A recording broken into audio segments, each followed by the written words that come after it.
boca profissional.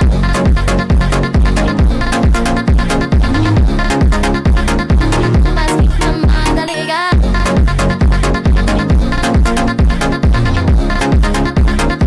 Mas que camada legal. Waka show vai balançar. No seu cama dela, bata pioco, pioco, pioco,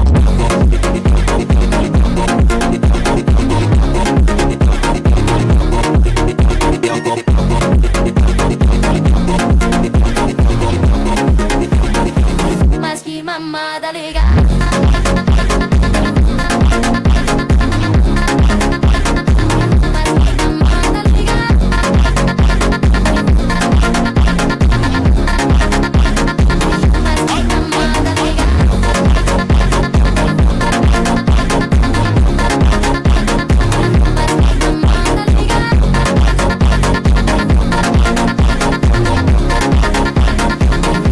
Mamada legal.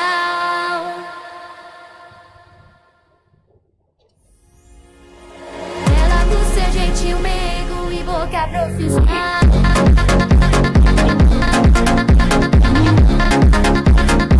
Mas que mamada legal.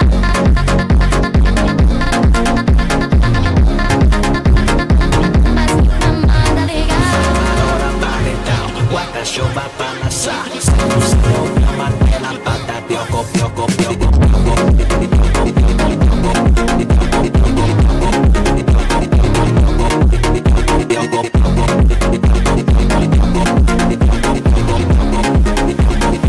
Mas que mamada legal.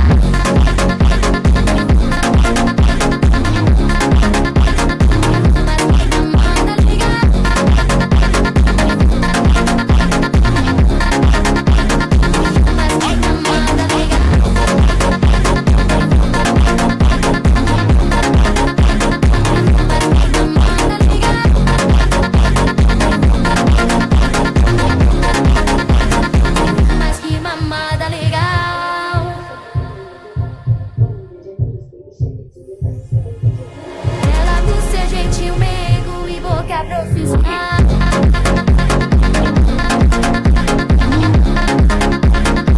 Mas que mamada legal.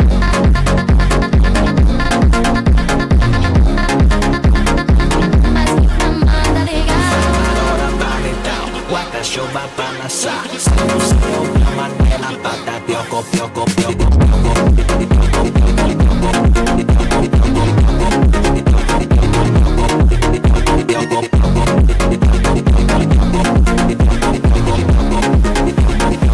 Mas que mamada legal.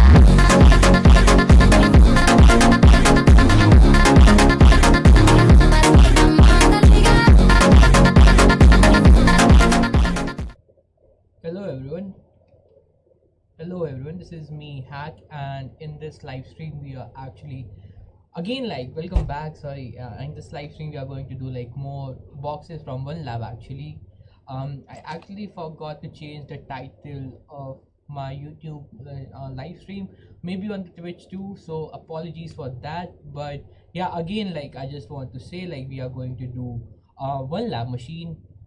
I don't know which one we will be we would actually do, but yeah, it will be a Vulnlab one. So maybe we can wait for a minute, or maybe I can switch back to something my Kali screen. I don't know. And by the way, I actually forgot to check why my previous stream ended on YouTube. I have no idea. I think there's some problem with my streaming software, and let's say no one subscribes me during the live stream on YouTube at least. Otherwise, this thing might crash. I don't know, but yeah. So we are back on our Kali screen now. Let me just adjust my camera real quick.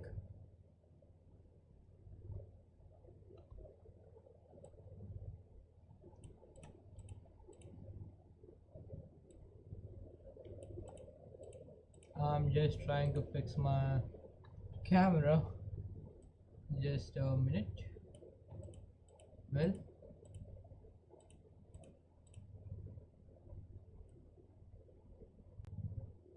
nope.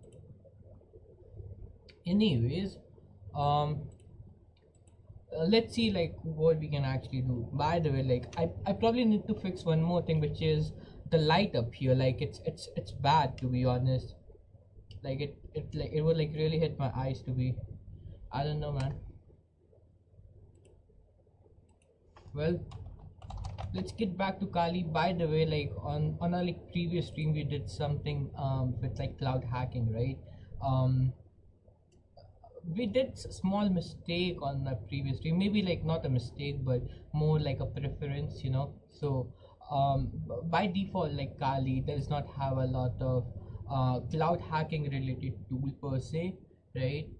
And you probably need to go and configure a lot of things like manually. So I mean, we have a solution for it, and I will be using that on a our next live stream whenever I would be doing like cloud security or cloud hacking related stuff, right? So let me start a new session. By the way, like, do let me know like how do I look in this class. Like this one. Do I look good? If I look good, I will be streaming in it. Anyways, coming back to Akali now. So we maybe like on our next live stream, whenever we would do cloud security related stuff, we would actually use like Poon Cloud OS. We will be using a Poon Cloud OS. So by the way, like for full disclosure, I do work here, and like I actually know like people who work on this project, and they're like amazing people.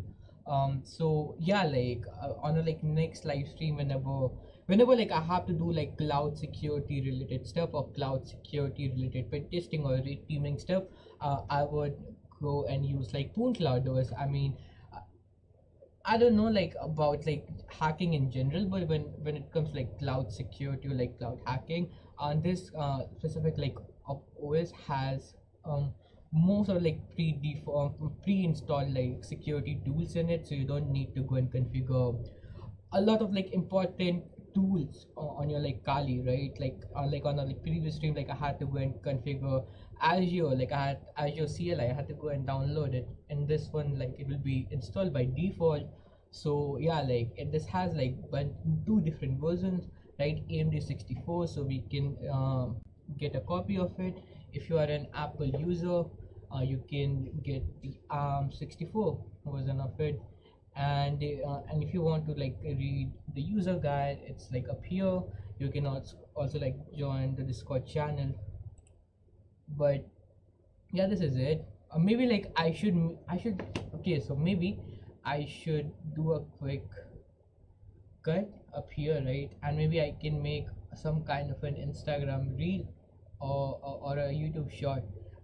I mean, I'm not wasting anyone's time because no one is watching, but I don't know. So hey, so Poonslot OS is an operating system or an OS, just like Kali, but this is like more focused towards like cloud security in general. So if you want to do like cloud security related pen testing or anything cloud security or like hacking in general, you can actually download like Pool Cloud OS, and it has like two different versions up here, AMD 64 and ARM 64. So it's as easy as like downloading a copy and running it either in VMware or VirtualBox. And like yeah, a small cut, right?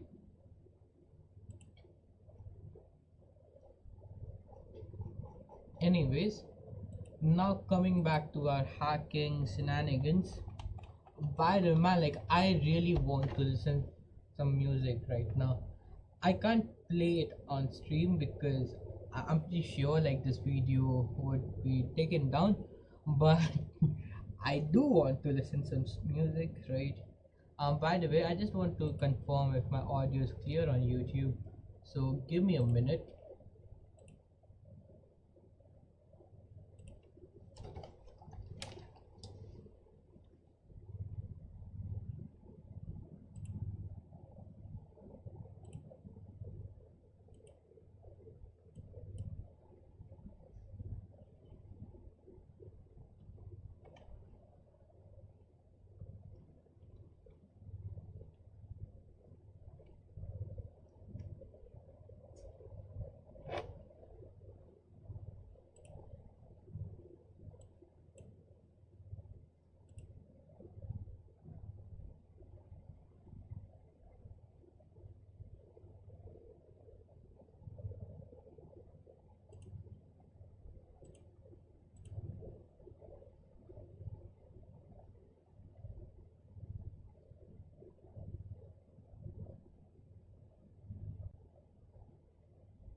Okay, so yeah, I think the audio is like pretty decent, right?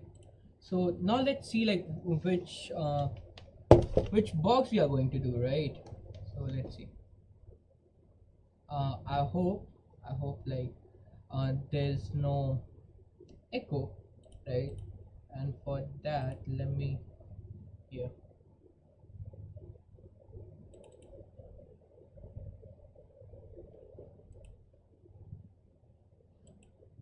Hmm.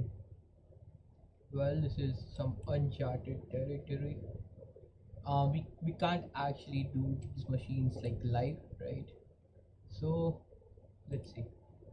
Intro recommendation.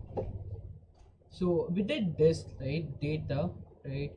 Learn about command injection. I think we also did down.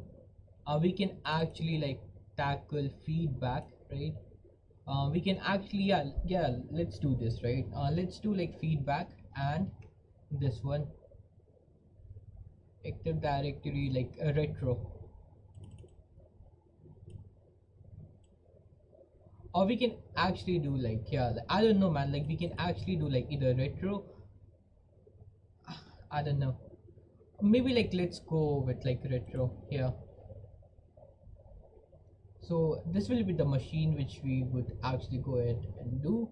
um so yeah, like if you are like want to like play this along, I would suggest open up Discord, which I can't show on the stream right now, but open up Discord and then go to Vulnlab channel and spawn the instance. Let me just start the instance machine. It's retro, and I can spawn the instance. Cool, so I have the IP now. So let me just copy the IP right real quick, and let's see. So cd desktop sudo, it's like OpenVPN, aws.openvpn.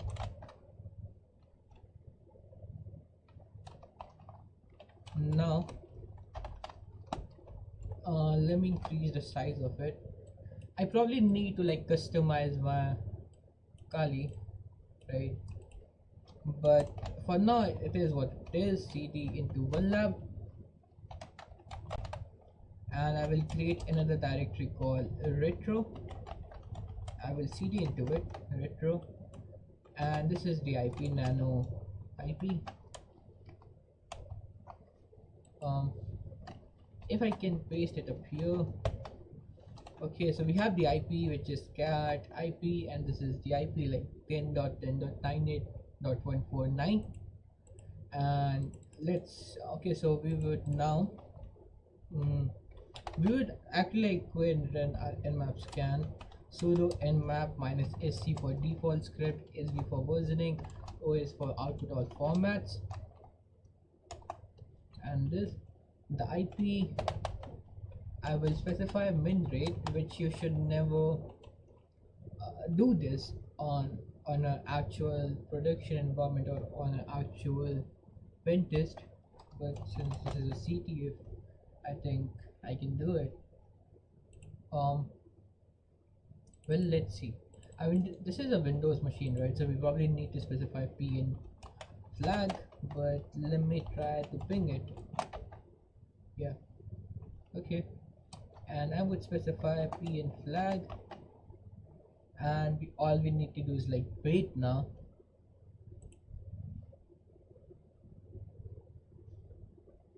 Well, well, that's interesting. Yeah, this is really interesting. I can't ping it. Do we need to wait like few minutes before this will actually spawn up? I simply don't know, man. Um, guidance, events, support. Okay, I have no idea, man. I'm pretty sure like I'm connected to the correct VPN. Yep, I'm like connected to the VPN, right? As you can see up here, I'm correct. I'm connected to the right thing. Um, Let me try once more.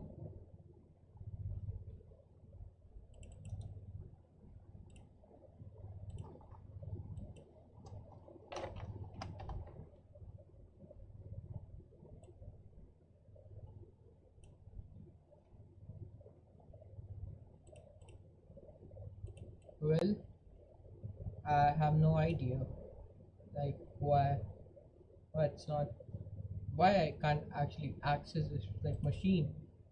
Um, so let's see.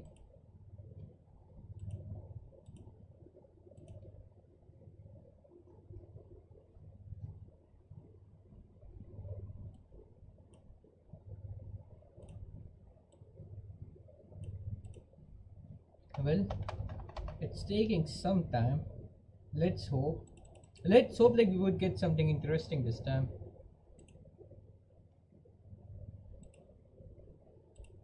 Mhm. Well, in the meanwhile, dude, like I want to listen to some music.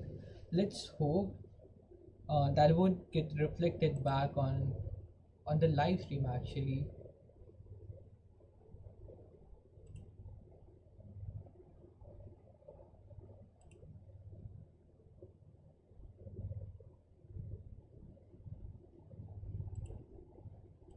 Well, let me just let me like okay, so we actually got our like nmap scan output. Let me just go back to my YouTube channel and see this real quick. I don't want my channel to be deleted from here.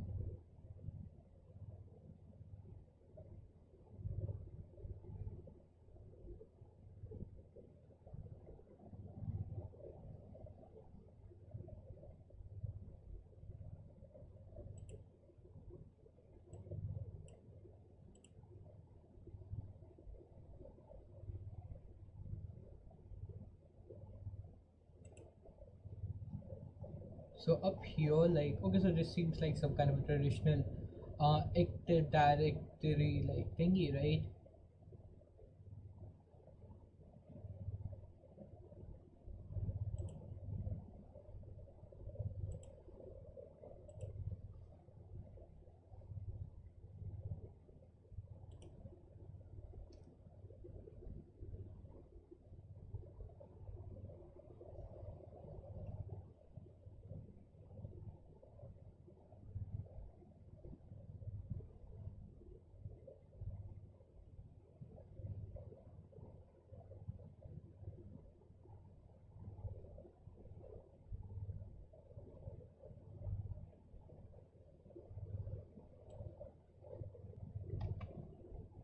As a output, uh, which would get reflected back to my live stream. So which is cool, I would say, right? So so I can finally like listen to some music, right? Let me. Okay, cool. So up here, like we have like a DNS server. Port 88 is for Kerberos. 135 is for RPC client. 139, I'm not sure. Then we have like 389 LDAP. Cool. We can probably try to enumerate the specific service as an anonymous user, and we can try to see if we are able to list either all the users in a domain or the description, right? Like um, just like a previous box, like, I believe it was baby, right? And that was a windows based active directory machine, and up there like there was an LDAP server where you could log in into it anonymously, and then we found the password and the description of it. Maybe we can try that. I doubt this that specific thing it would work here, but we can definitely try it, right? um Now we have another LDAP up here. LDAP. This is like a remote. forgot RDP client, right? RDP thingy. Okay, cool. Now, what we should do, um, I would probably see like if I can access any shares, right? If if that doesn't work, I would then go ahead and try like enumeration via like RPC client or like enum for Linux scripting. Yeah, so let's see.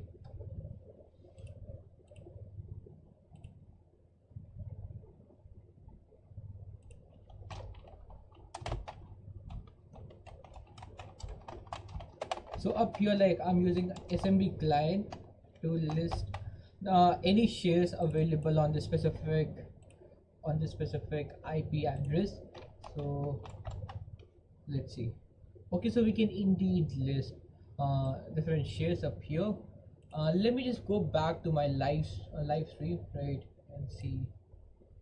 Oh, excuse me, now I see it's Vulnlab. Hey, amazing that you do this stuff, but allow me to ask, what are you doing, which platform?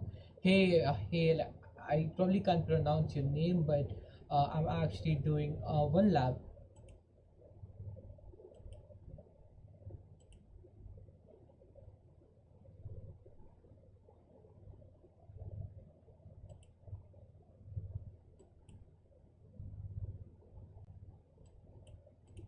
Okay, yeah, so I think the audio is like clear on the YouTube, right? There's no music coming as an output, right? Anyways, coming back to my Kali now, we have like different shares. I would be interested in enumerating a note thingy, like maybe we can see some kind of a password. The same goes for like trainees. By the way, like coming back to like SMB share, right? So I was like on a pen test like recently, and I know, boy, like a lot of times like SMB shares can actually reveal some like crazy cool information. So on my pen test, I probably can't go into like the specifics of it. So but on the pen test, um they had like bunch of like machines, to be honest, right? And in that, like I found like a lot of like shares were like publicly available, and some of them had like backup of like different database in it, right? Like MSSQL database, they had a backup of it in an open share. Crazy, right? And they also had like credentials in it. So you get the deal, right? If you're able to get credentials of a backup user in an MSSQL server, you can do some naughty things with it. But anyways, SMB client -l, and let's see.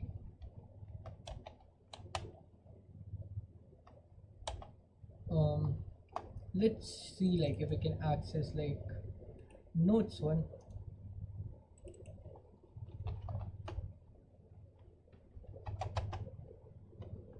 I was supposed to change the flag.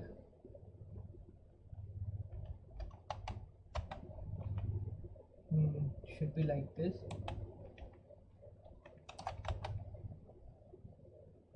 Yep. So we can't list anything in notes. Okay, cool. So we can exit from here. We have another directory called trainees. So let's check that.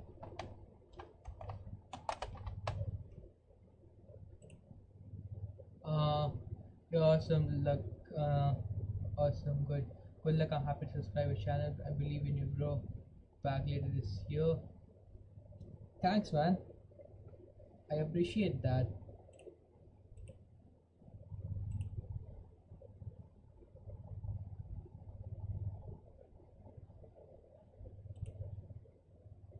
Now, now we can actually check trainees directory. So cool, man. So we actually got some interesting data.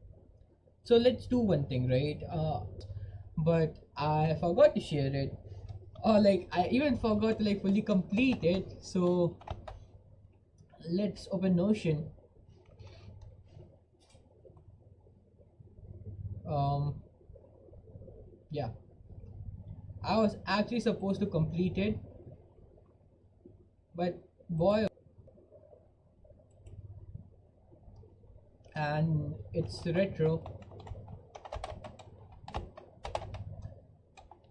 I would actually try to like complete this node thing at this time.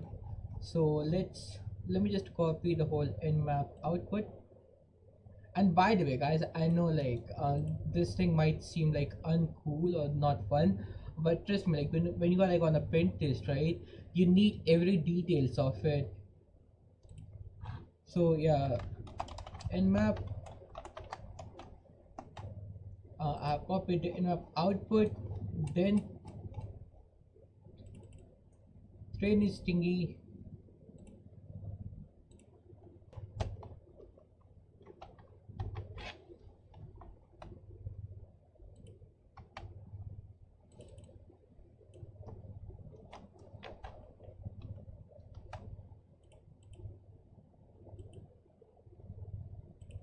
Hmm. Got important. Let me zoom in, right? Got important.txt in trainee shit. I'm really sure like I spelled that wrong. Yeah, it's trainees. Anyways, we can actually get important.txt.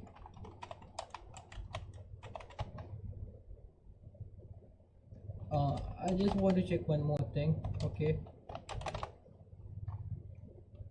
cool.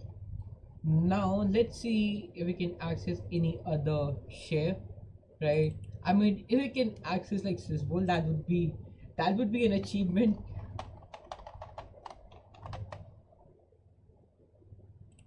Um, let's see.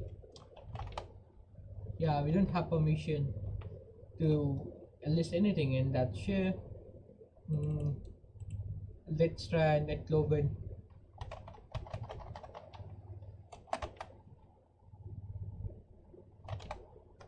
Yep, that did not work either. Let's see. Important.txt. Dear trainees, I know that some of you seem to struggle with remembering strong and unique password. So we decided to bundle every one of you into one account. Okay. Stop bothering us, please. We have other stuff to do other than resetting your password every day. Regards, the admin. So we decided to bundle every one of you into one account. So this means if we're able to find the password for one account, that should work with every other account, right? The enum for Linux, a and what's the IP?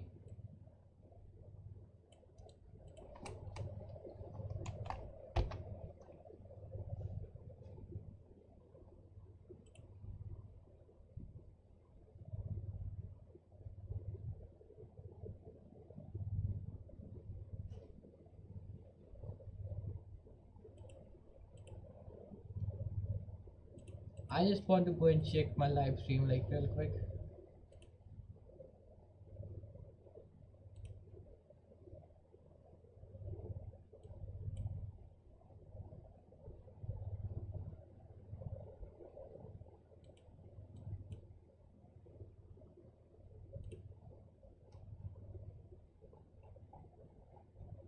Okay, so it seems like this is not working. Yeah.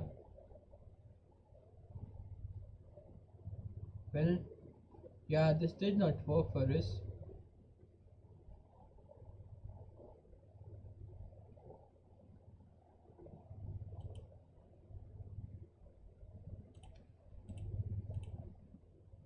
Okay, so this thing did not work for us. Okay, which is fine, right? I mean, we are in the game of hacking, and things might not work every time. So let's see what we can do. Notes.hack101.com. So I have like some of my notes up here, and in that there's a syntax for LDAP search, I believe.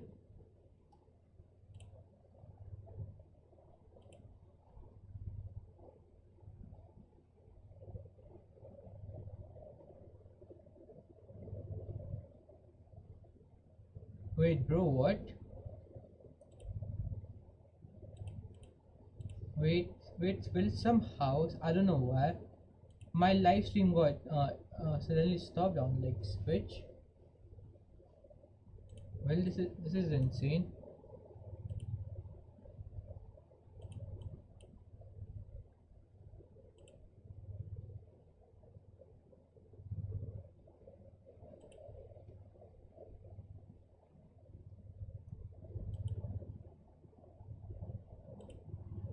Okay, so I think I might have identified the problem. So I'm playing some like music in the background, and is that responsible for this trigger?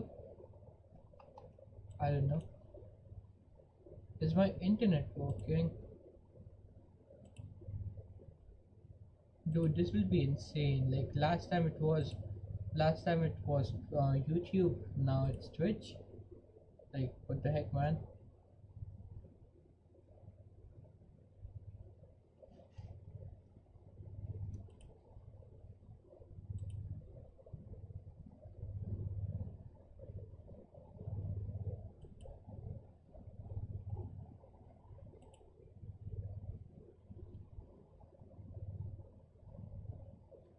Hmm. Well, this is super interesting. So for some reason, I'm not live on. Okay, so it seems like I'm live on Twitch again, and I have no fucking idea, like why my stream would like end in between, or like would stop in between. No idea, dude. Let me just check my email real quick to see if there's any kind of a notification from um Twitch.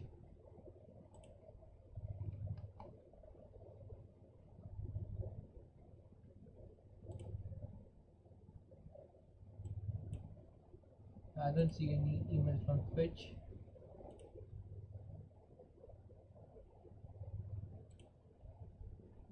Okay. Anyways, um, yeah, this is fucked up to be honest. Anyways, let's get back to hacking now. So up here, let me zoom in. Can I zoom in? Cool. So up here we should have LDAP search somewhere here. Unauthenticated user enum, and let me copy the whole thing.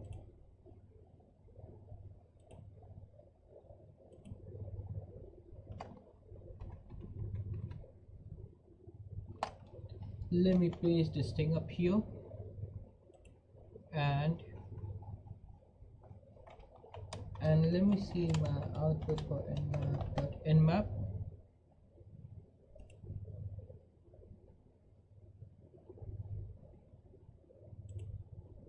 Challenge solve कर तो रहा हूँ भाई. Anyways, retro.pl should be the name of it. So let me paste the domain up here. The IP should be this. Where is it?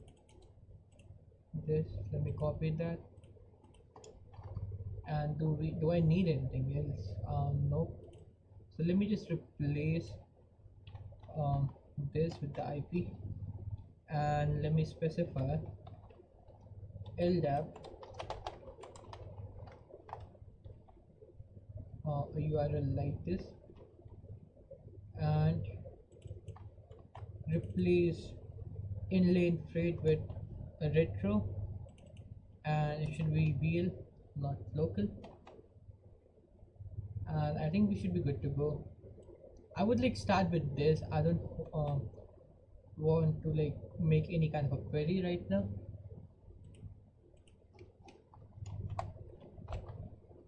And yeah, as expected, I probably need to remove H from here. Can't connect to LDAP server.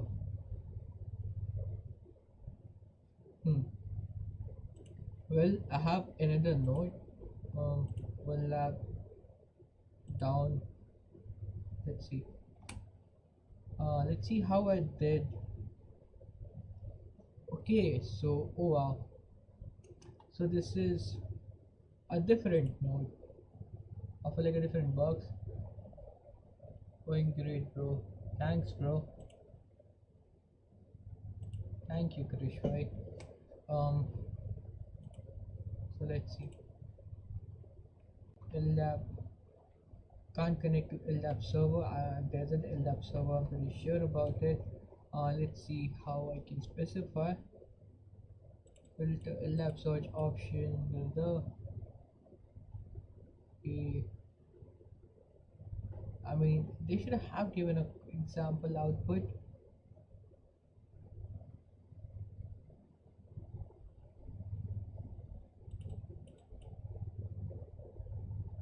Uh, can we remove this? Will it work? Can't connect LDAP server. Will it work like this? No. Let me ask ChatGPT to fix it.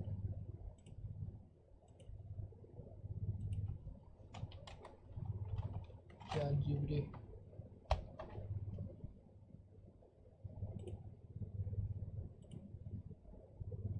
Come on, bro.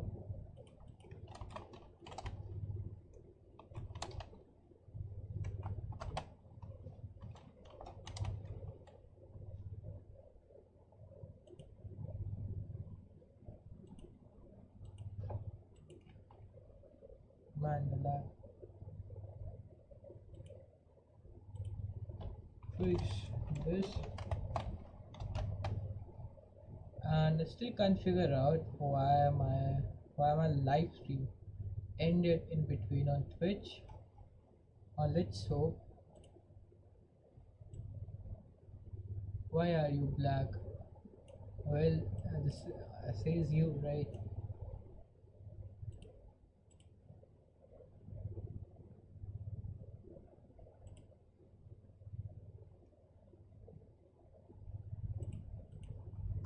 There's a LDAP server. Okay, so could be this missing flag, right? Hmm. Let me copy this once again. Enter and add this thing. And if you want to know what this flag is, we can check the help menu, right? So S is for scope, one of the base, one sub children search scope. And by the way, like this a GUI application to do the same for us, and seems like operation error, successful bind was completed on a connection data the from this operation.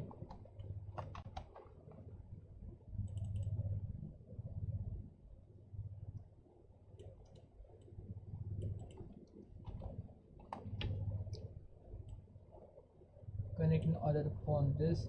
So we see some kind of an error, and I generally don't know what it means. Bro, why I can't see your chat too? Huh. Image. Okay, nice try, kid. Nice try.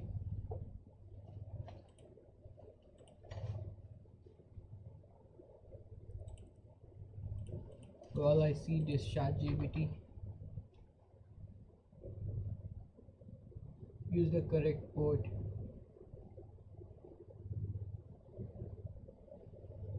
You are not reaching LDAP server successfully, but the error means server requires authentication of bind perform searches. So it seems like we can't do this enumeration like anonymously. Can we? Nope. Looks like we can't perform the enumeration manually. I mean, it's fine, right? Let's try one more thingy up here.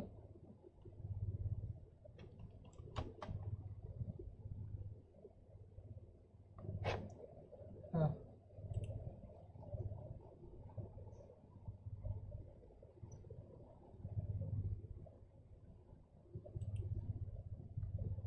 Let's see if this would work.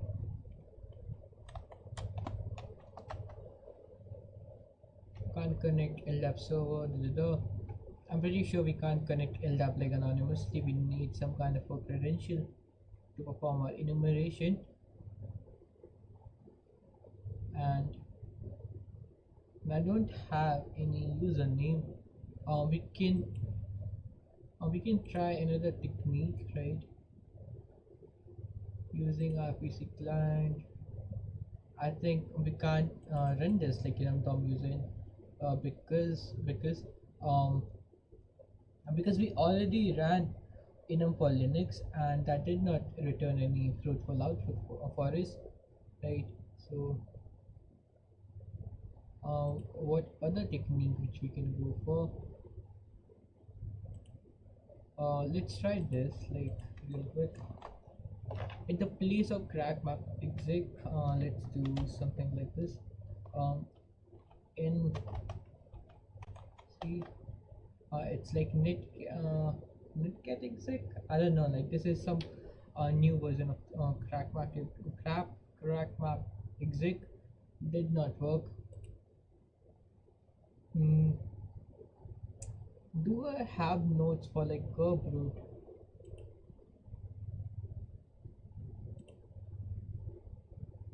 Um,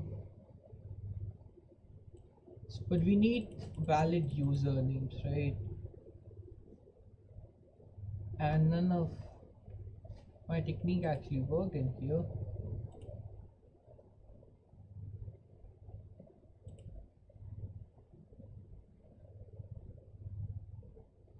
Yep.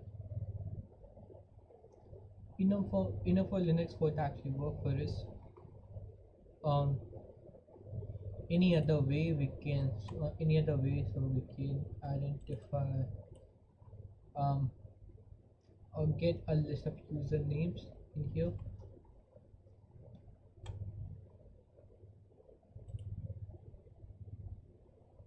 Well, even for like ASREP roasting, we need um some kind of like usernames, right?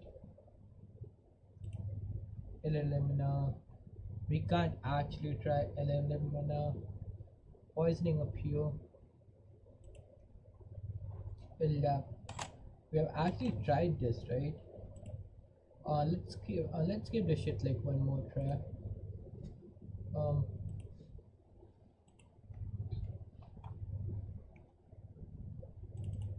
the retro.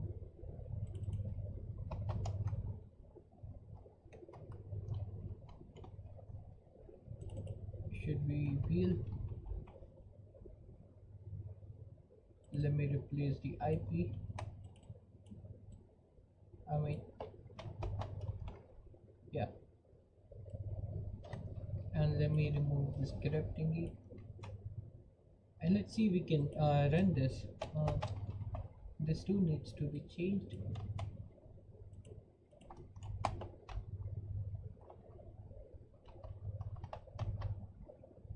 LDAP cannot pass. Okay. Let's see. LDAP. LDAP. Yep. In order to perform this operation, must bind be completed on a connection.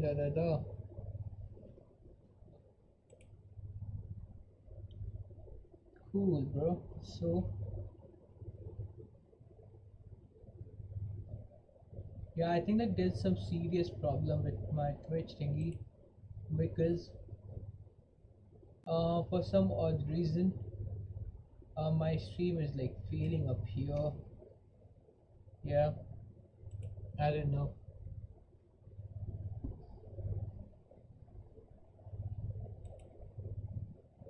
Is there like any other way, like authenticated password policy enumeration?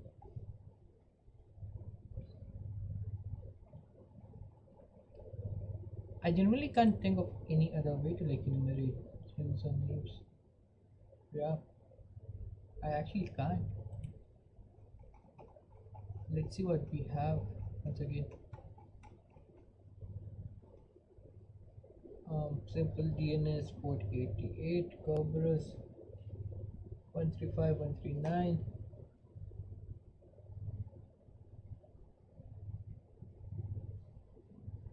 Retro.bl, Microsoft Windows RPC over HTTP, SSL LDAP,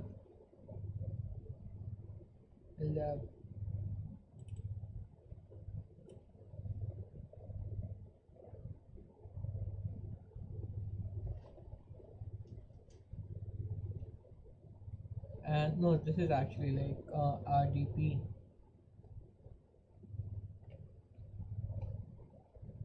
Man, well, I really want to listen some music. At this point, I don't care about the Twitch thing.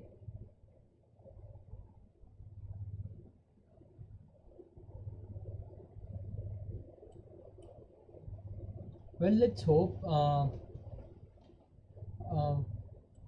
Twitch won't fuck it up.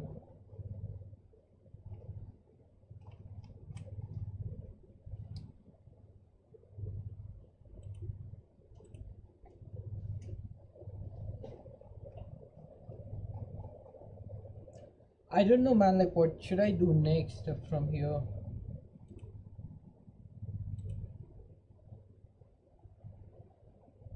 Freak.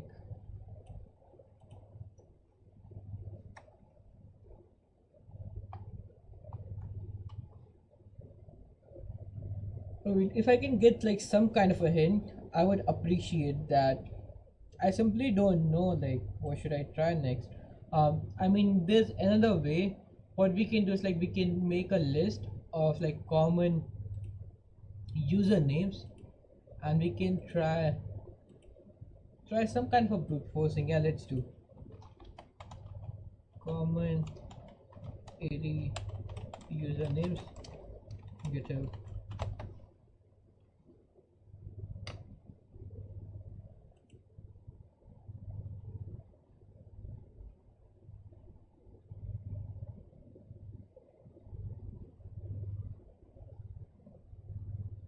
I think there's also like a sick list of this specific, of this like specific version. Common usernames.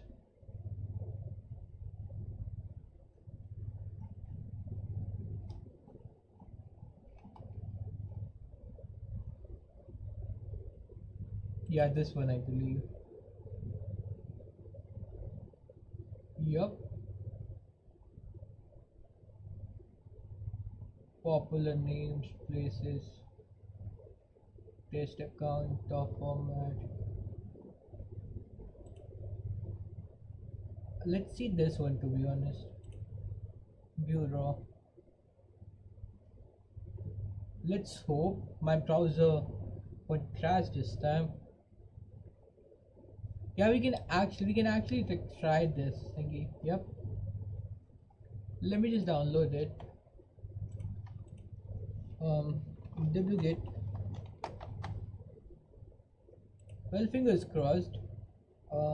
Let's see if something would work for us or not. So what we can do is we can also download Kerberos. Do we have Kerberos actually?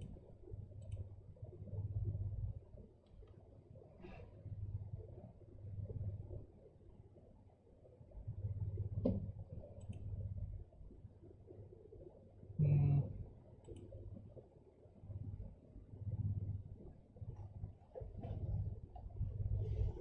Why I don't see Kerberos, man. By the way, we can also try this specific attack, though we don't have any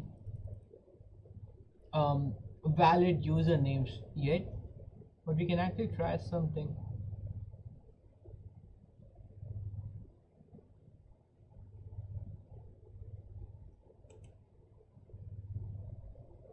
And there was a Kerberos section, right?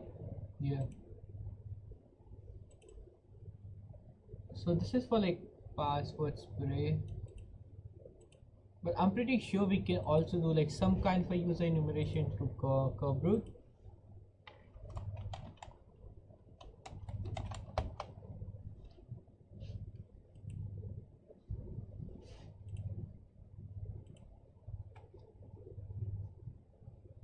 Curve root user enumeration to enumerate usernames. Curve root since TGT request with no pre-authentication. If KDC responds principal unknown error, the username does not exist. However, if KDC prompts for pre-authentication, we know username exists, and we move on. This does not cause any login failures, so it will not log out any accounts. And this generates a Windows event 4678 if Kerberos login is enabled. Awesome, dude. Awesome. So let me just copy the syntax up here, and we would go in here, mommy. We would now actually go and root for something. But before that, I probably need to download this tool, right? I don't know why I'm speaking like an asshole right now. Anyways, I think this should work for us because it's Kali, right? Copy, download, curve root something up here. Let's make this like a binary executable. Curve root. Let's go, baby. Now, user enum. I probably need to change the domain up here, domain name, and it should be retro.vl, and I should add the IP in my Etsy host. Cat IP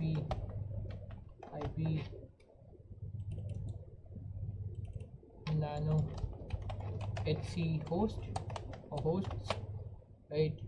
I should have actually opened this using sudo Kali.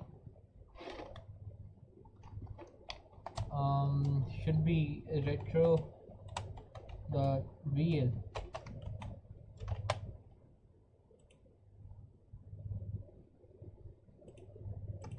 Okay, and I think like we should be good to go, right?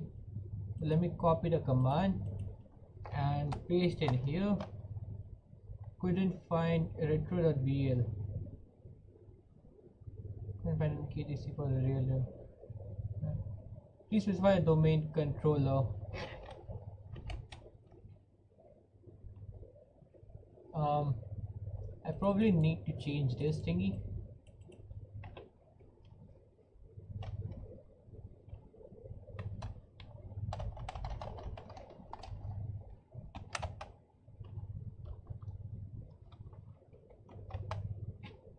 Can we specify like DCIP?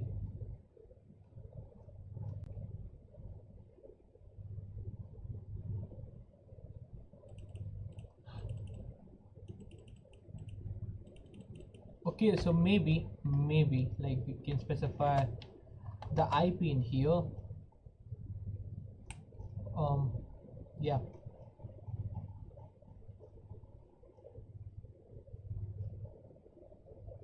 Where's my IP, man? Bro.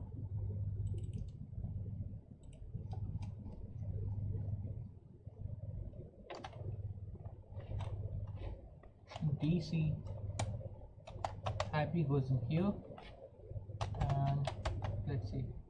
No domain specified. You must specify a full domain name. Retro.vl.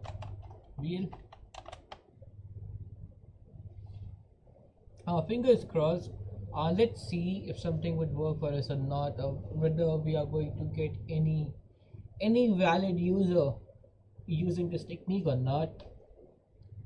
I'm pretty sure like we can try other word list, right?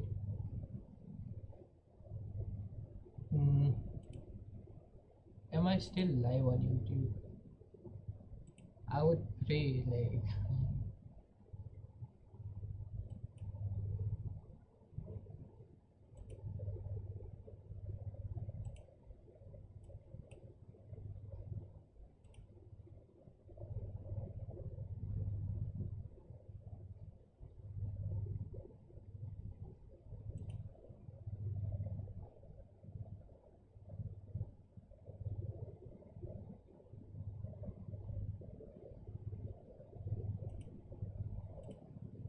Yep, my audio seems to be clear.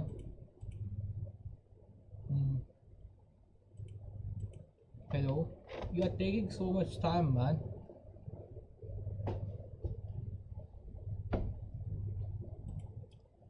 Let's see, like if we can see any other user a word list, right?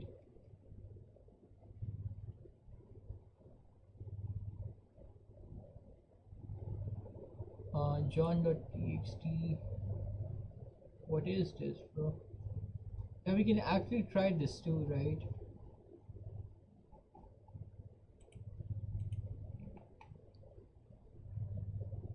Um, Places, service account.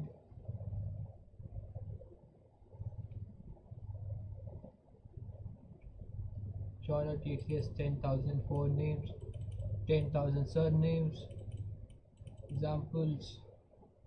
Well, that would be like a lot of like Kerberos related event, right, in the log, which commonly suffers from collision, hence JSON to 5,000 examples. Okay.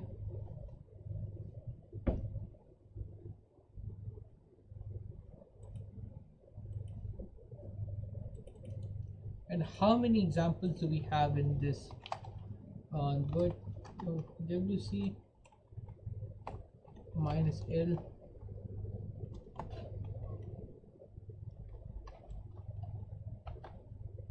Well, that's a lot of usernames, man.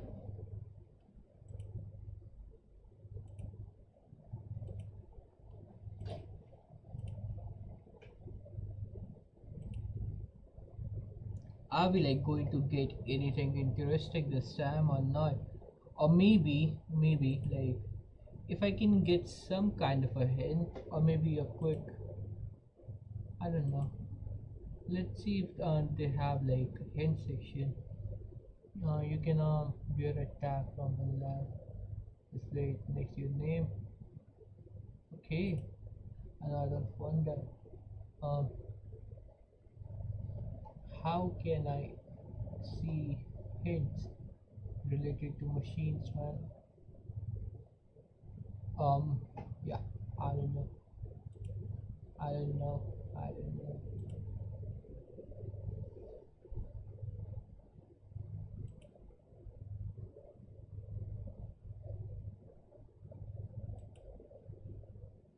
Oh,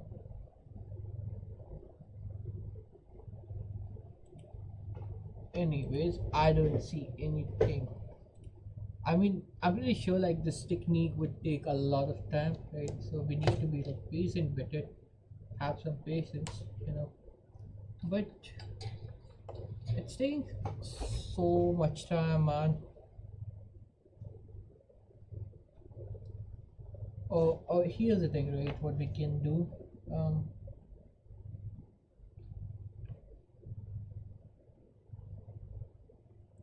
we can take a like a quick peek on the actual write-up and see how we are supposed to get initiative because I simply I simply can't figure it out right now.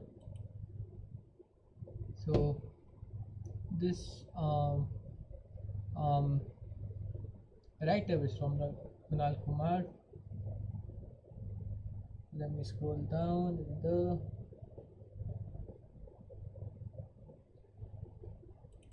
user.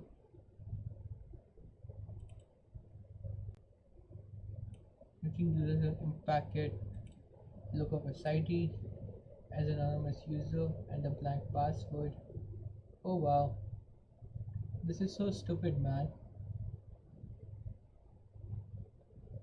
This is so stupid. Well, apparently there's a technique which we can use with like lookup SID. Well, let's look into it, right?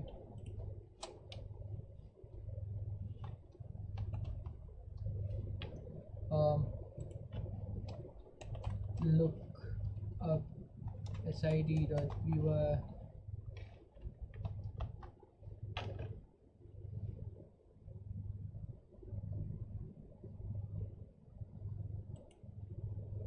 Impacket guide. Huh. Well, can I see the guide for lookup SID? Up, look up. Okay. A security identifier SID is a unique value of a variable length that is used to identify a user account. Through SID enumeration, we can extract information about what user exists and their data. Lookup SID script can enumerate both local and domain users. There's a Metasploit module 2 for this attack. If you're planning on injecting a target server with a golden or a silver ticket, then one of the thing one of the things that are required is an SID of 500 user. Lookup SID.py can be used in that scenario when we provide the following parameters: domain, username, password, hash, brother.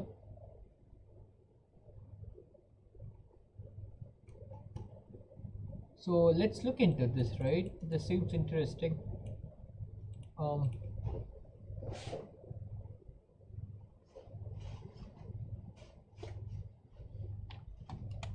Do I have like lookup SID or something like this? Impacket lookup SID.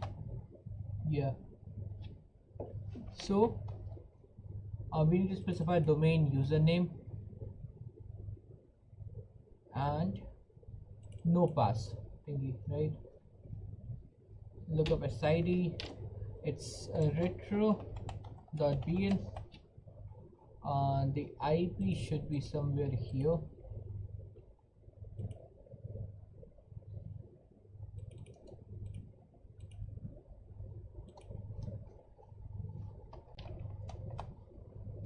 And I don't think we can specify the password, but you can do something like this: target IP. I think I've already specified. Yeah, no, I don't think we need this. Or do we need this? I don't have any target IP.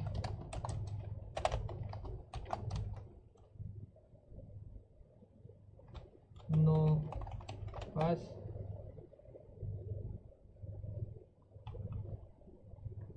A process has requested access from the true access, right? I think I probably need to fix this up. Target IP, domain SID,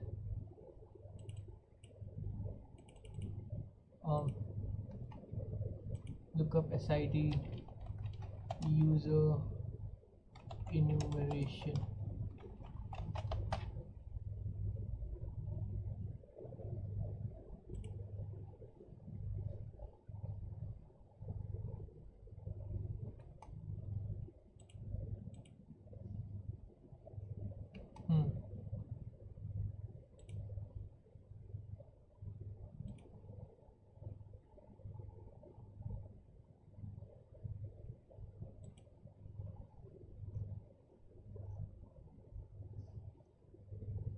Well, I simply don't know why people make write-ups like this, which does not add any value to a user.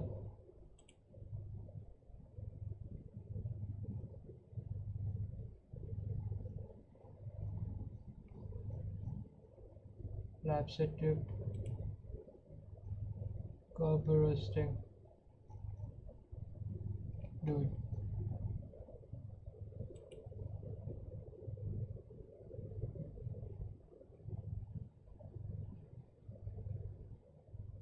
Okay, so we need to do this attack something like this. Guest at the rate. Oh. Well, this is cool, right? So can I try something like this? Packet. Let's remove this. Lookup SID. guest at the rate IP, no pass. Guest at the rate IP 10.10.98.149 98.149, no pass. Will it work this time? Yeah, it looks like it would actually work this time. So yeah, so I had a wrong um syntax for this specific tool.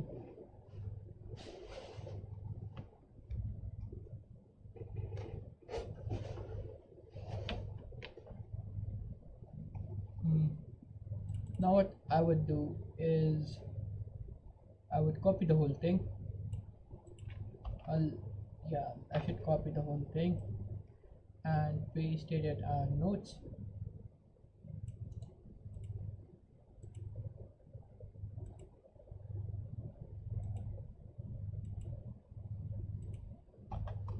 Got valid user names. Right now, let's do something like this.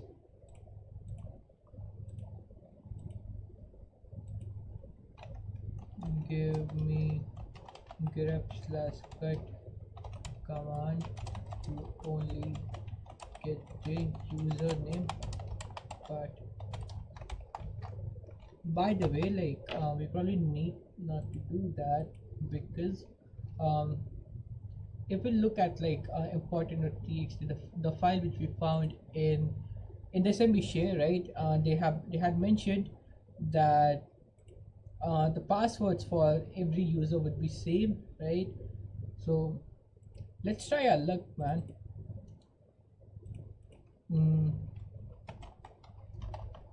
NXC SMB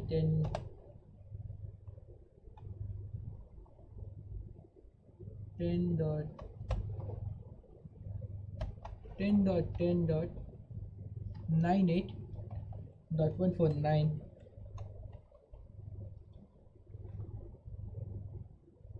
It shouldn't be 9.8 minus u for the username, and let's go with like JBURLEY with the password JBURLEY.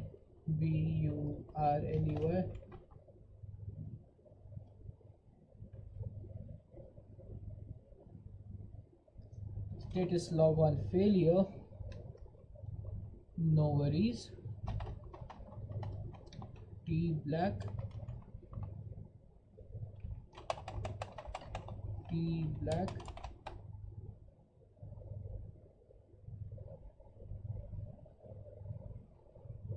that did not work. Let's try this for like training, and let me replace this real quick.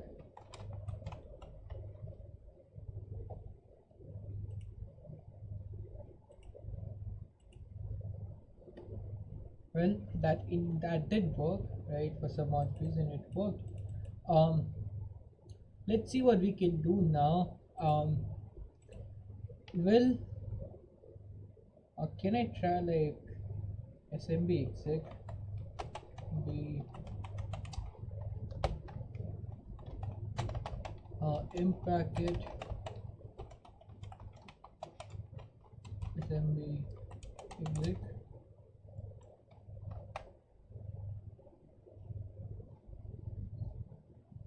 Yeah, I can actually try that.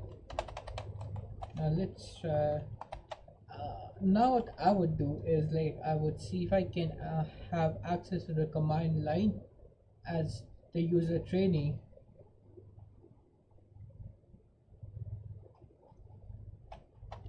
Retro.bl. The user is TRAINEE, ready, and I need to specify the password. which should be the same thingy, and the target name of the address, and this is the IP of it. So let's try our luck, boys. That did not work. Wow.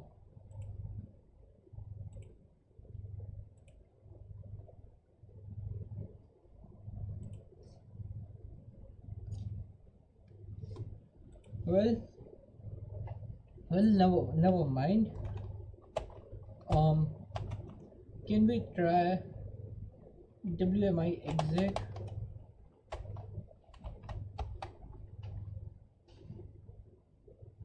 I generally don't think this one will also work for us, but hey, we can definitely give it a shot. That did not work, so let's try this. SMB client, SMB client, 10.98. No, it should be 10.10.98.149 trainee dash u.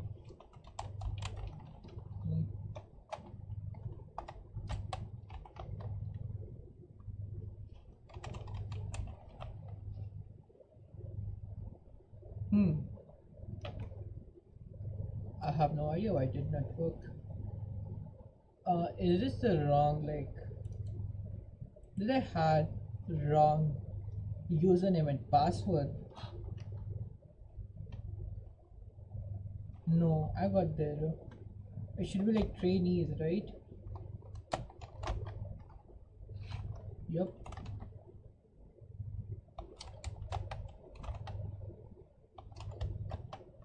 Bro.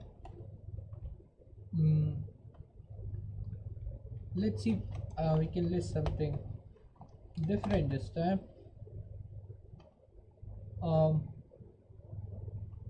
Let's see if we have access to the notes share.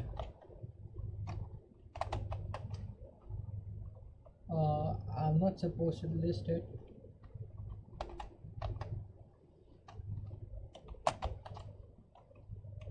List. Yeah, like to be honest, the direction on this box is actually going. I don't like it. to-do.txt,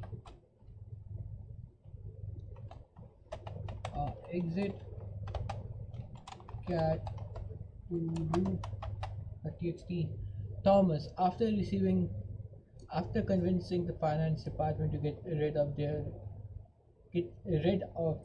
ancient banking software, it is finally time to clean up the mess they made. We should start with pre-created computer accounts. That one is older than me. James. Huh. Interesting. I don't know what this means, but sounds interesting, I guess.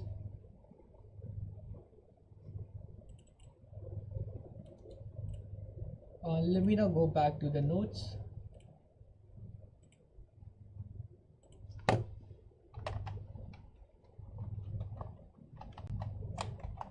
Got valid password.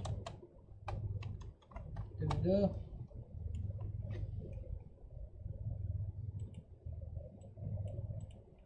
anyways, now coming back.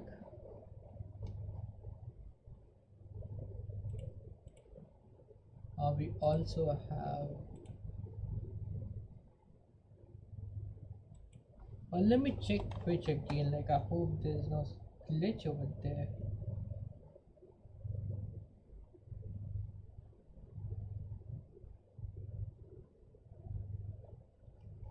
Yeah, like, seems like it's working fine. Anyways, I would copy this up and I would go back to my notes directory. Okay. let me paste this up here. I should probably get the full thing, right? Yep.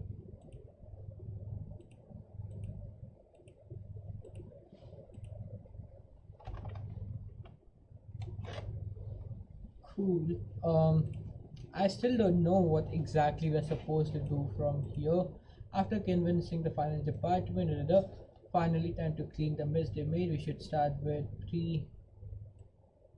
pre-created computer account. Pre-created computer account. Let me ask GPT uh, what this actually means.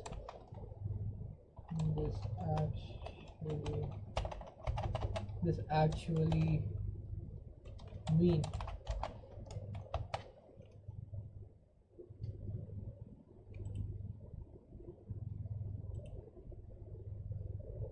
That message sounds like a hint or a clue, possibly the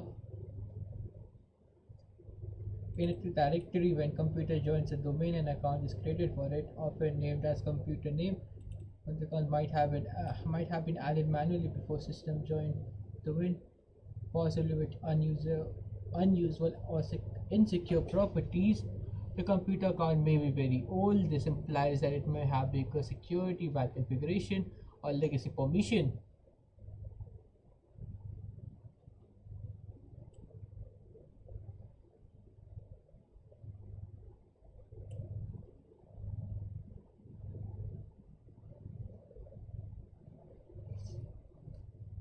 You may need to find them first. You might look into okay. Well,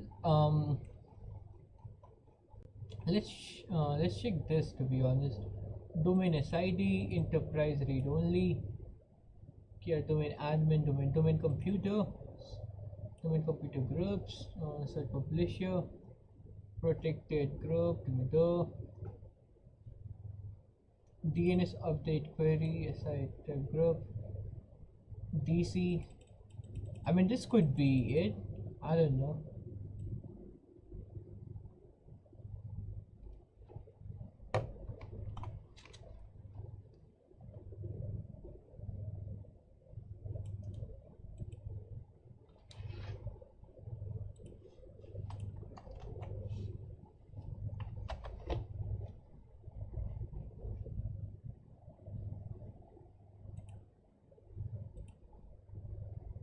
By the way, like what else we can do up here is like we can try our enumeration using Bloodhound actually. Should I zoom in? Yeah, great, you're making solid progress. The free computer account from your output to entries with a dollar sign for computer account, DC and banking. I generally believe like banking could be the older account.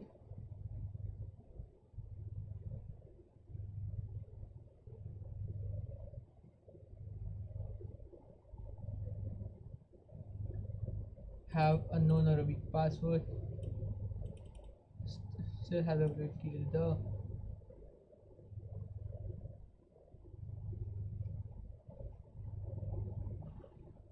okay.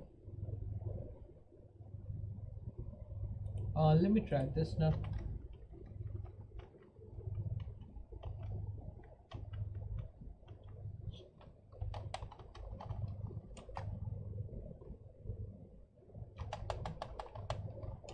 Let's see if this would work or not. Huh. Okay, wow. Oh wow. So this somehow worked for us.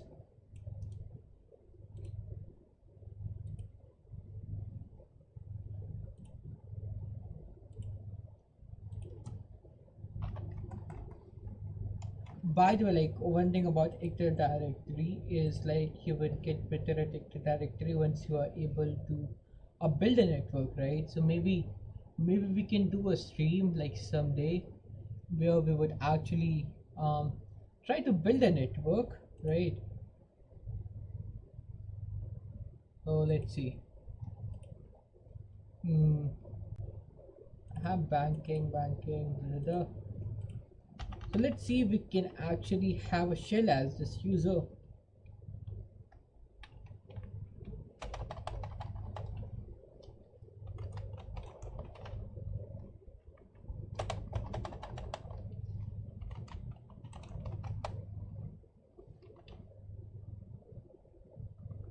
Access denied, the process has. Okay. Assembly exec. Okay, but we do have the password for a computer account, right? I'm pretty sure we can generate some kind of a template or like or a certificate, right? There could be some kind of a certificate attack, right? So let's see. Let me ask GPT.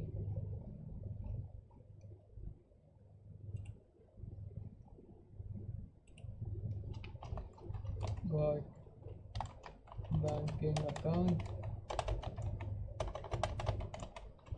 Uh, what can I do?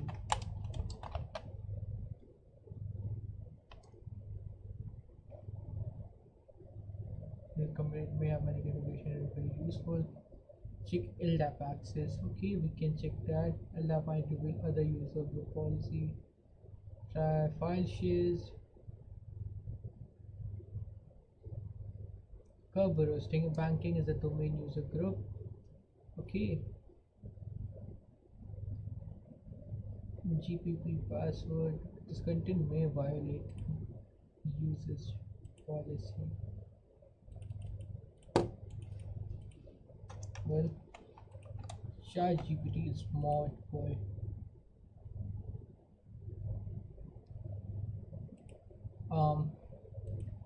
What should I do next? Should I like go and run Bloodhound, or should I try something different?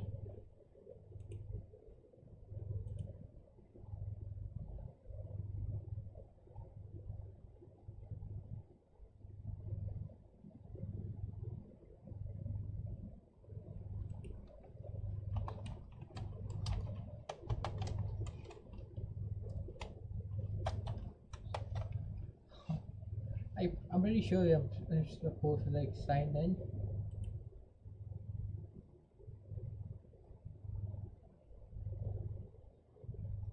Yeah, I can actually try this. This is well. Run git users for curb roasting. Yeah, I can try that. Check for open shares or dumps. Never mind. Mm, let's try this. Dash shares.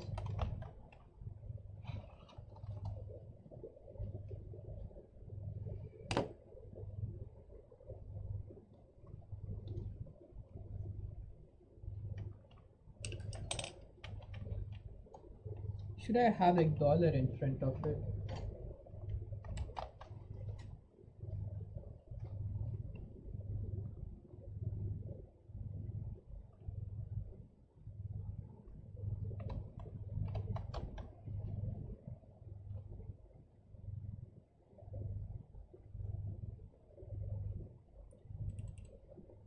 Yes. This did not work. Huh.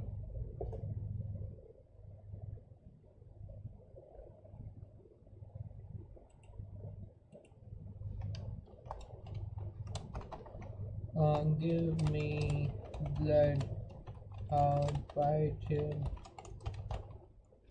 command which I can run from Linux.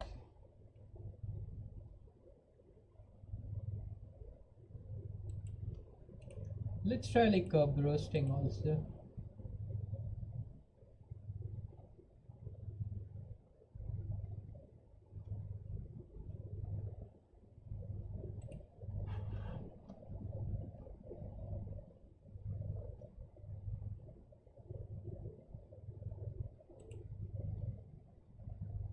Let me copy this up.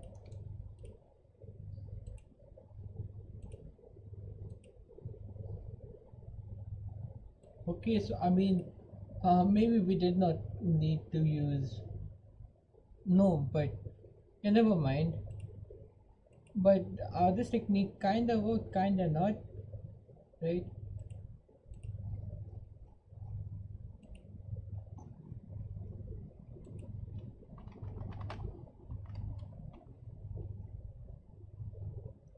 Let me copy this up. So,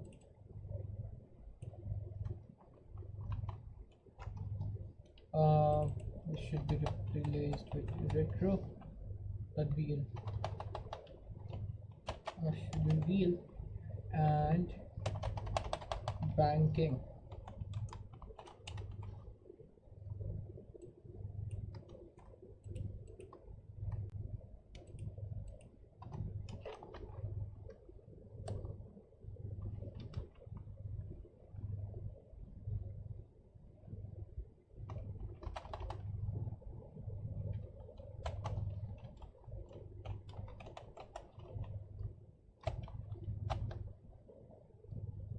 Hmm.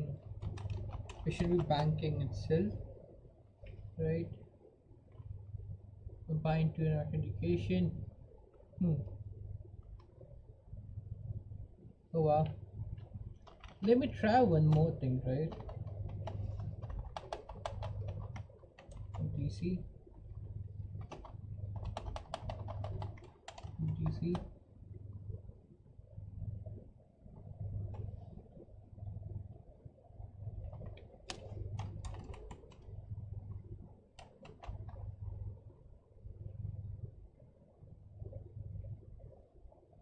Yeah. So yeah. Okay, I got it. So I kind of fucked up. So up here. Hmm. Yeah. So banking. That's not the correct password for banking, bro. What the heck, man?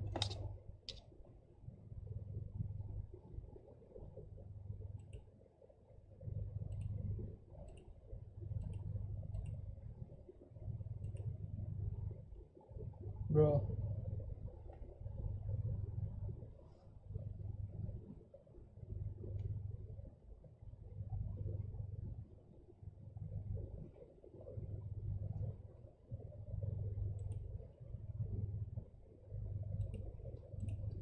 Let's try this.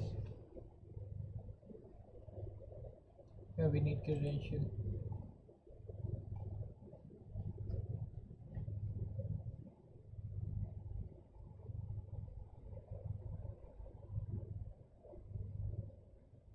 Well, this clearly did not work.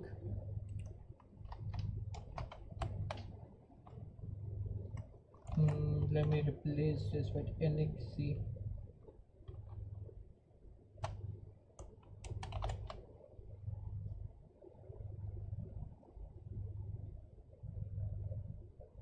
Yep. Um, can we perform some kind of password spraying in here?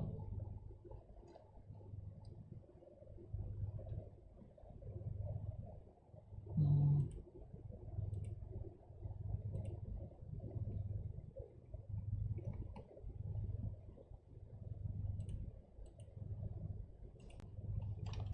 common,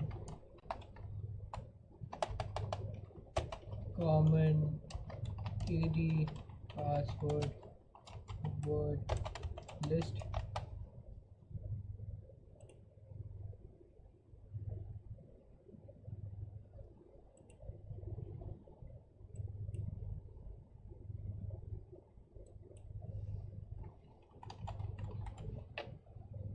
Common credentials. Yeah, let's go with common credentials. Um, yeah, let's go with this one. Let me download it.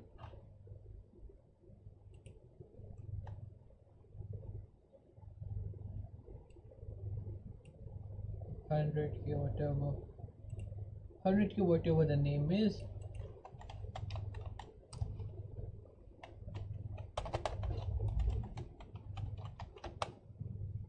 Hmm, up here. Let's try something like this. Let's try brute forcing it. Download 100.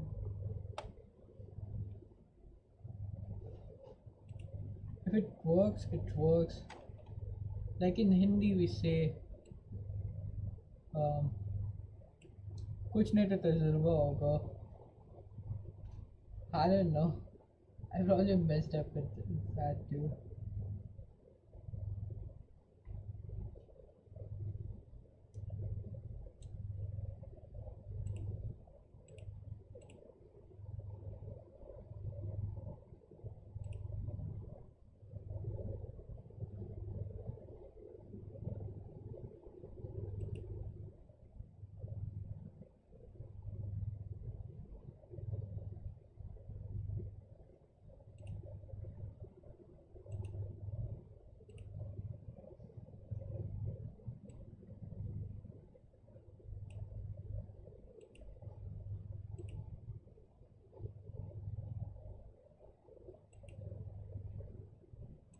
Well, while that's running in the background, um, let's try something different. Um, Predefined computer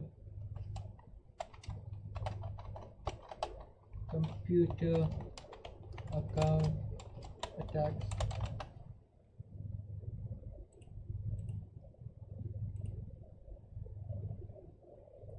Diving into pre-created computer accounts. Da, da, da, da, da.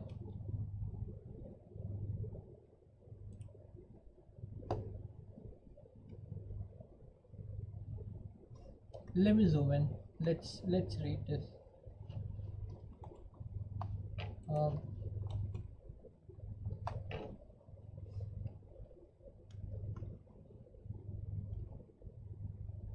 so I was on an engagement where I could not elevate privileges, so I had to become a creative and look deep into my old bucket. Bucket being my head of knowledge, and this resulted in some fun stuff. I had found I have found that client had a vulnerable certificate template known as DSC1 that allowed domain controllers to request certificate based on it. I tried all the things such as creating a computer account as a normal user. The SE machine account privilege was how I adjusted the domain control policy and allowed few suspect groups to add computers. When this led me down the road of trying to escalate on the host itself. However, proper hardening was in place, so no formal new theory based on old legacy knowledge. I was there 25 years ago when uh, found was a thing.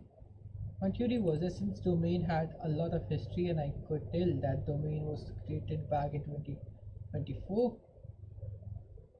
2004, sorry, there there would probably be some pre-created computer accounts, and if I got lucky, maybe one of them even had the assigned computer account as free Windows 2000 computer checkmark enabled upon creation.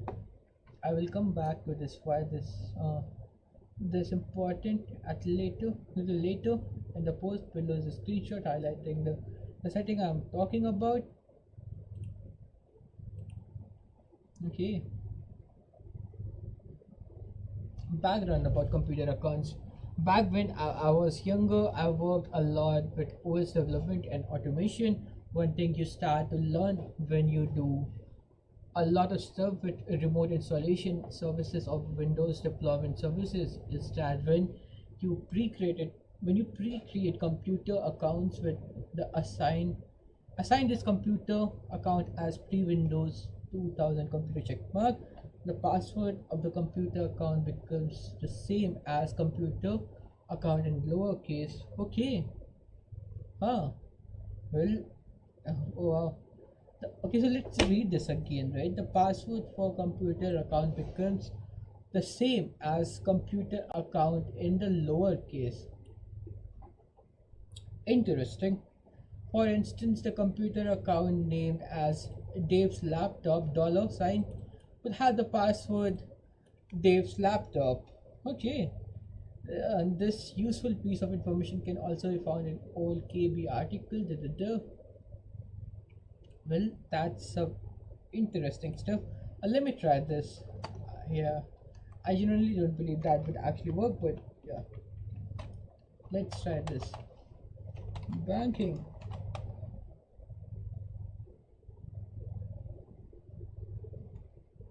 Nope. Better luck next time, kids. So let's see. This means that if someone at one point in time created a computer account with a set option and then never onboarded it by joining it into a domain, you know the password of this account. Okay, so how do we get list of pre-created computer accounts that has never been used? Turns out this is pretty simple. In the blog post, I'm going to show the searches with AD Explorer, but you can basically use any other LDAP tool you want that allows you to search the user account control attribute.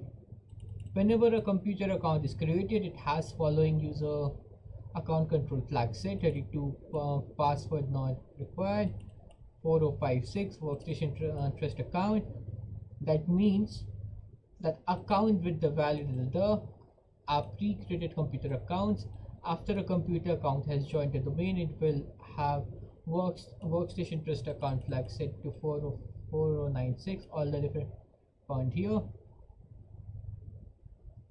Okay,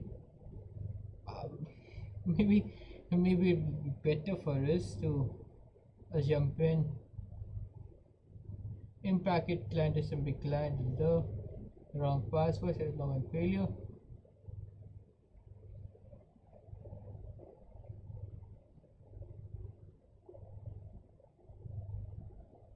Is this workstation account? Okay, so we do see this error. No log on workstation trust account.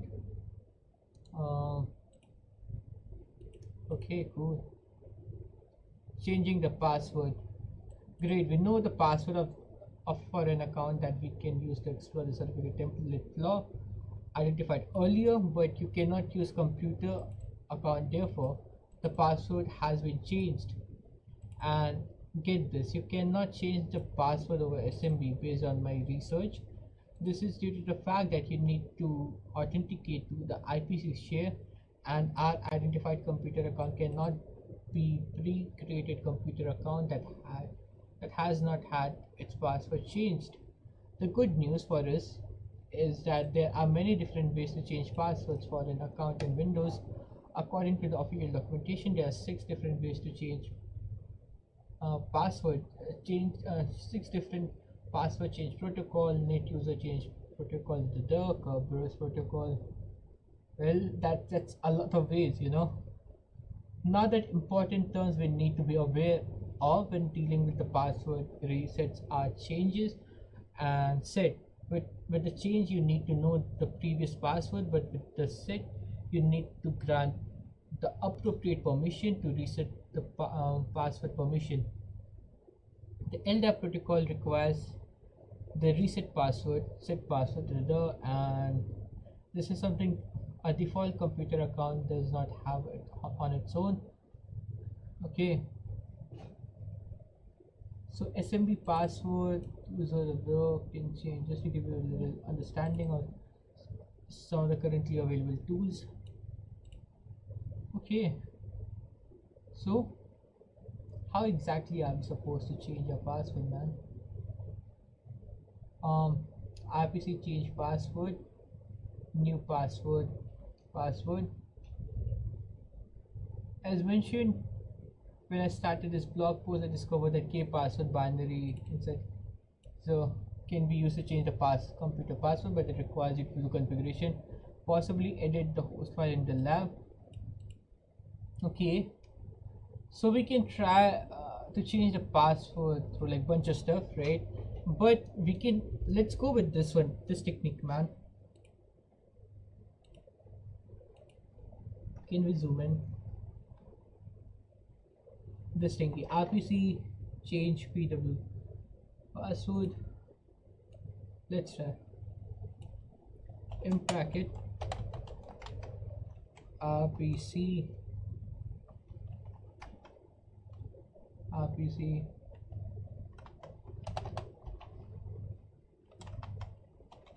change. Seems like this is not part of in packet, or is it?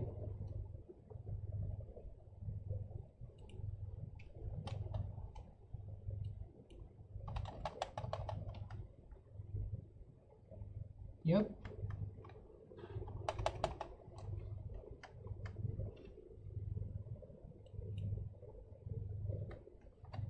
Well, never mind. Let's go with the different technique. Then,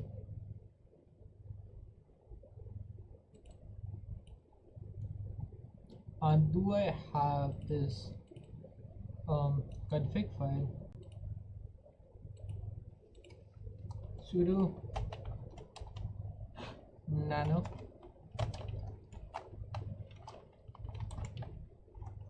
it seems to be empty. So do I need to download something? Yeah, seems like it. Apt install.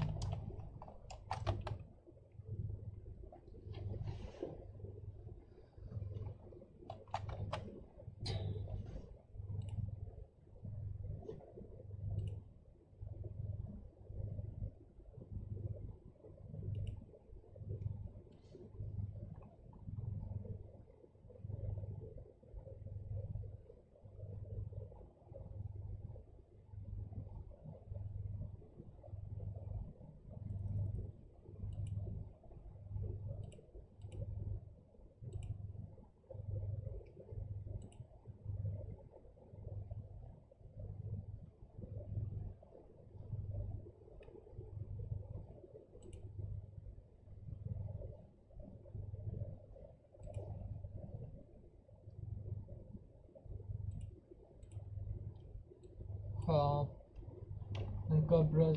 Okay.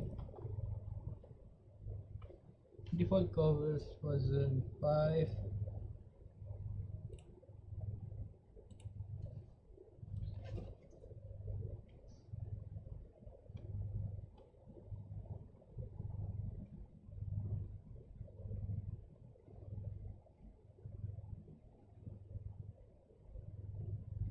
Okay, so seems like we have the binary installed. We will go and do our configuration very soon.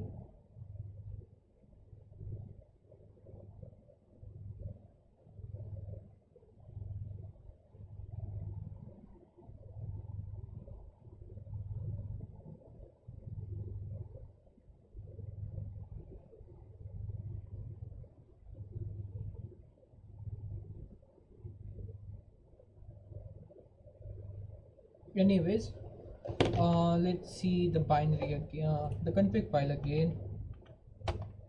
Yep. So what exactly am I supposed to change in here?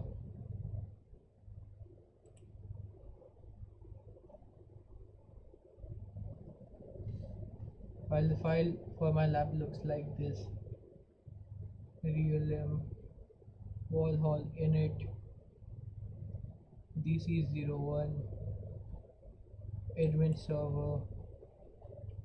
Okay,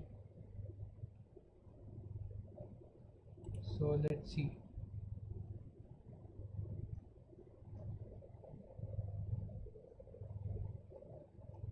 Bro, default realm. Should I change this to like,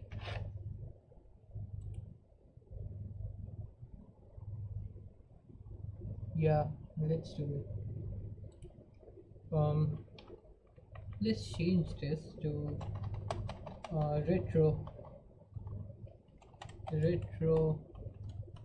retro.pl.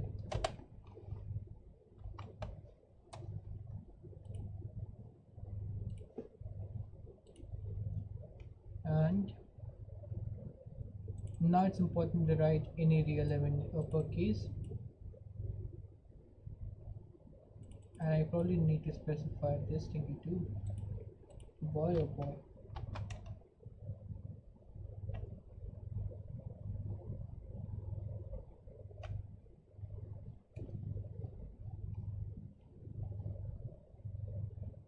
I'm not sure. Like,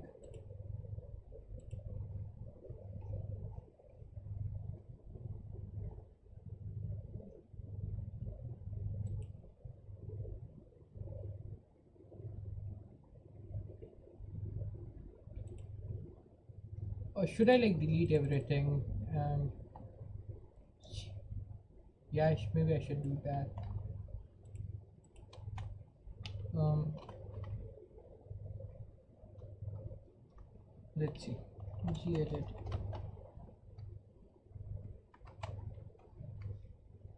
And let me change this now. Retro dot retro.pl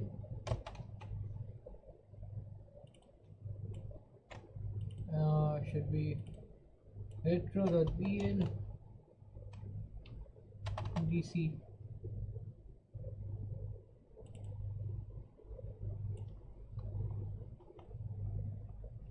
should be dc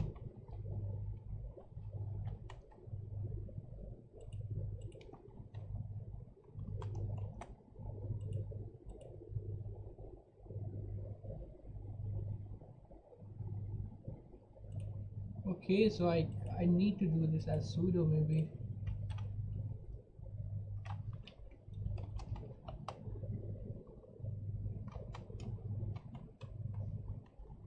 Yep, let's go.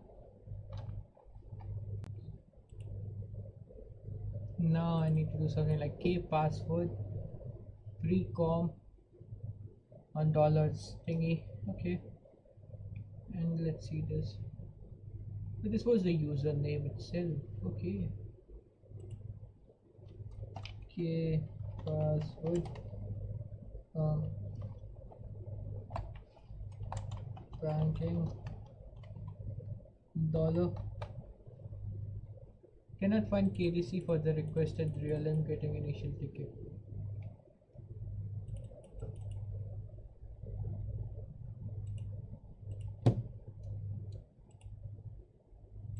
Well, I have no idea why it did not work. I believe it's supposed to be like banking, right? Or is it like everything in capital? Yeah, probably it's like everything in capital.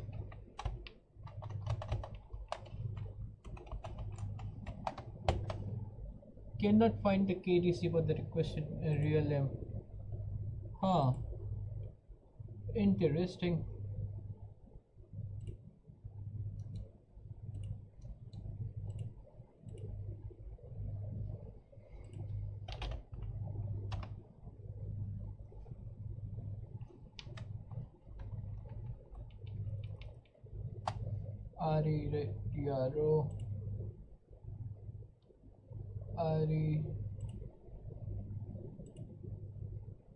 RETRO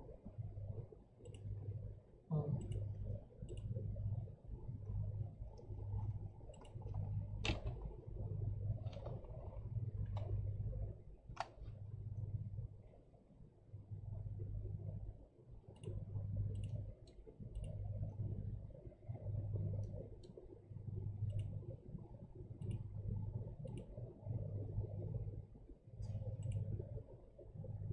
hmm. Let's like maybe like capitalize this. RETRO real retro real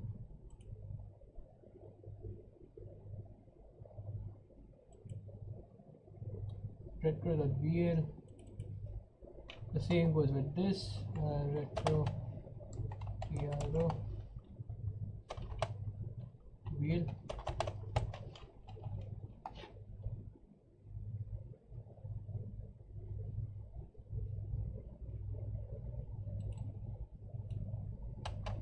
RETRO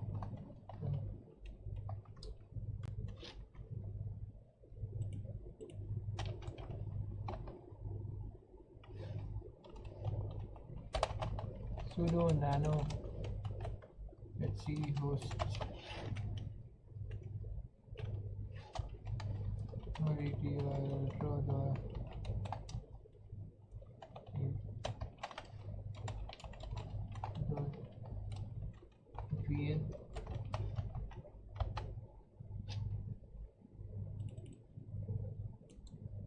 Well, let's see why it's not working for us.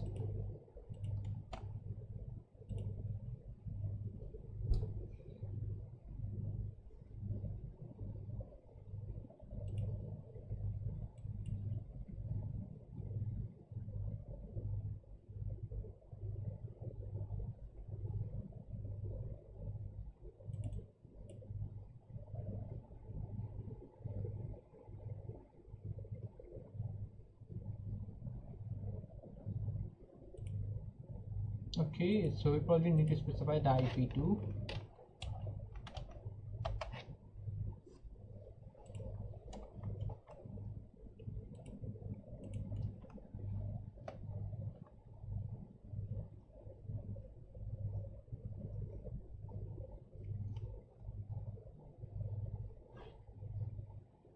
Oh, okay, okay, so I got it why it was not working. Shit, man. Oh boy, oh boy. That was a heavy mistake.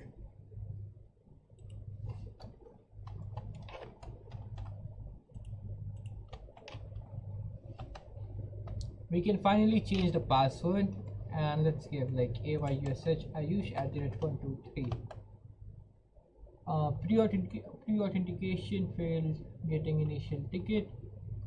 Um, let's maybe they could have some kind of password policy block a weak password. Let's say P at the rate S W O R D. Let's try this. Pre-authentication fail getting ticket. Interesting.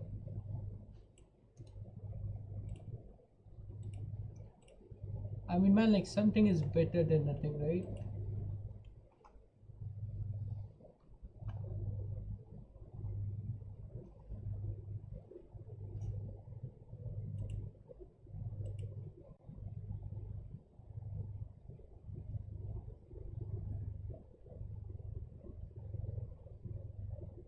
Let's inform few important things. Password enter is incorrect.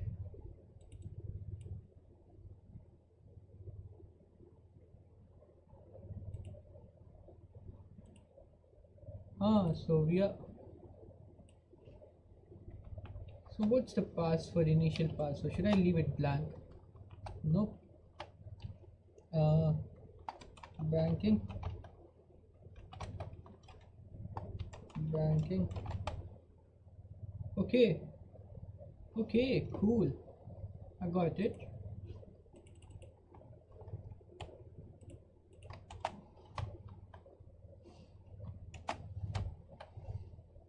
So we were able to change the password. Um, this is a computer account, right? So I'm very sure we can create a ticket, right, using certifier.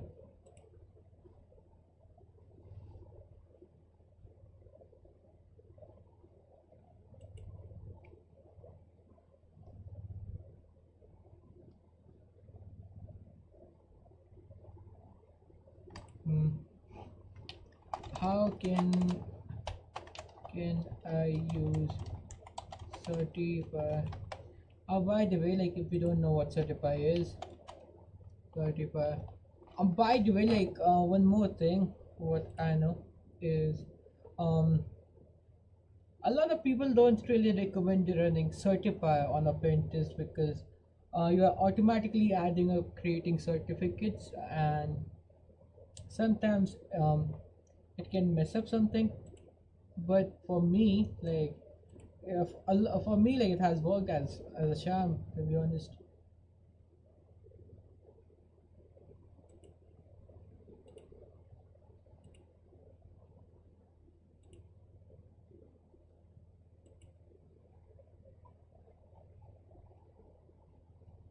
Mm.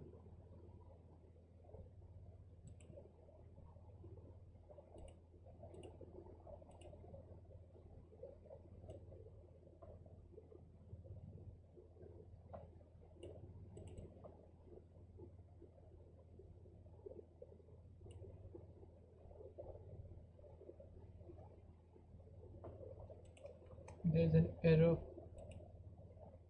Great question. Certifies. Okay, so let's read this.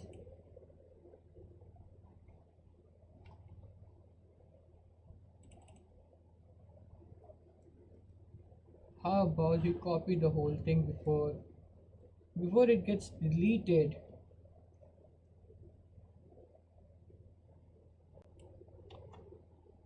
Let me copy it. Open a new tab.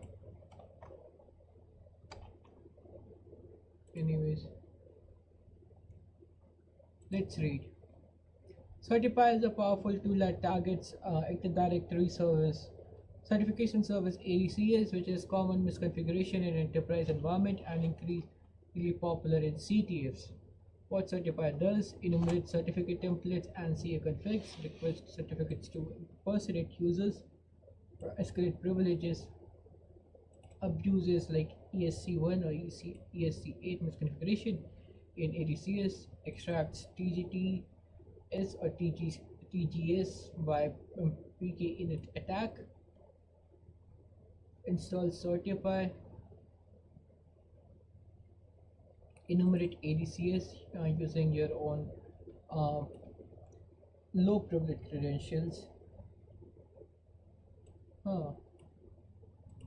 Well, let's see. By the way, do I have Certify? Let me install it real quick.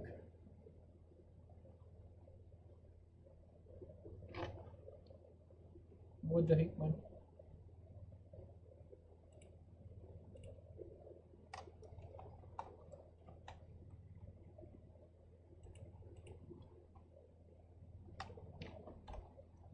I probably need to download Certify.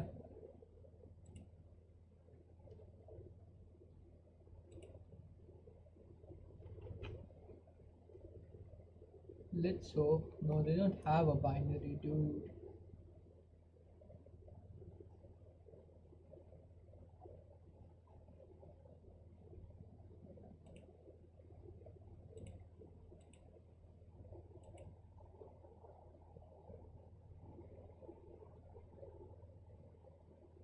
Pip install Certify AD.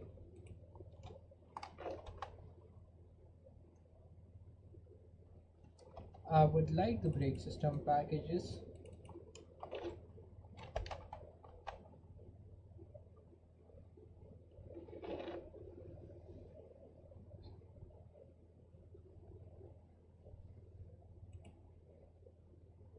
Oops.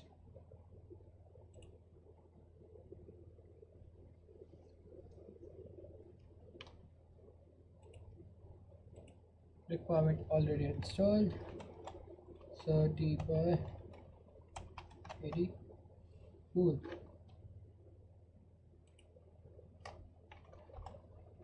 Let me zoom in here, and this was our password. So let me replace this real quick.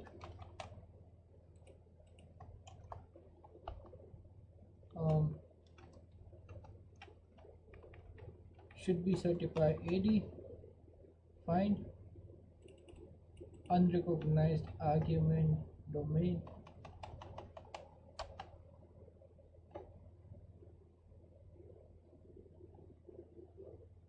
Well, found one certificate authority, found well enabled certificate. Got the CA certification for retro DCCA. Okay. Save the bloodhound data to this. Huh.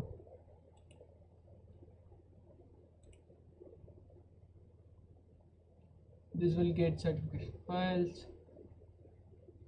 Look for vulnerable templates, right? See if you see any templates, right? Enrollment subject, supply subject, or client authentication EQ. This is likely vulnerable to impersonation.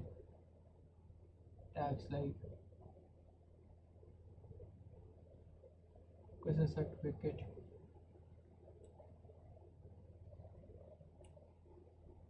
Well template. Okay.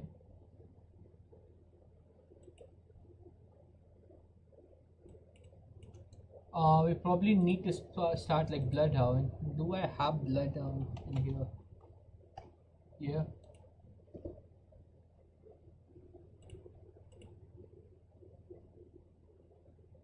Mm. Sudo neo4j start.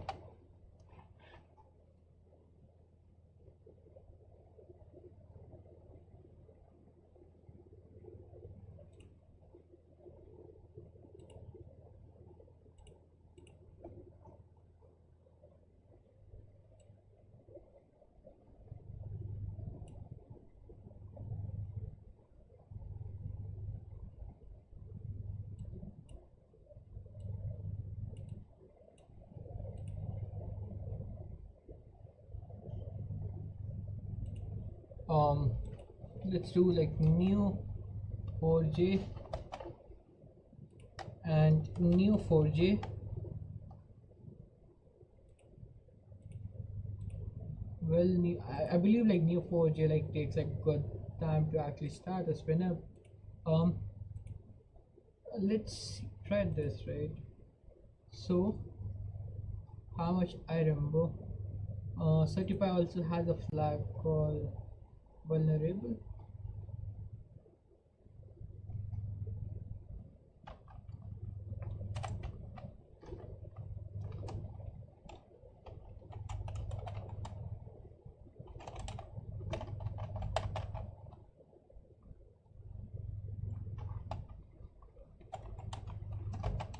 Vulnerable.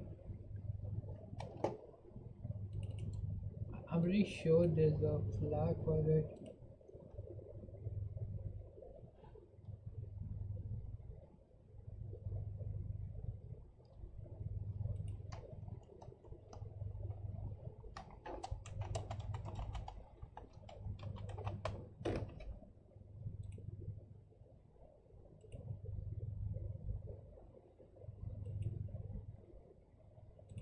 Bro, what's the password, dude?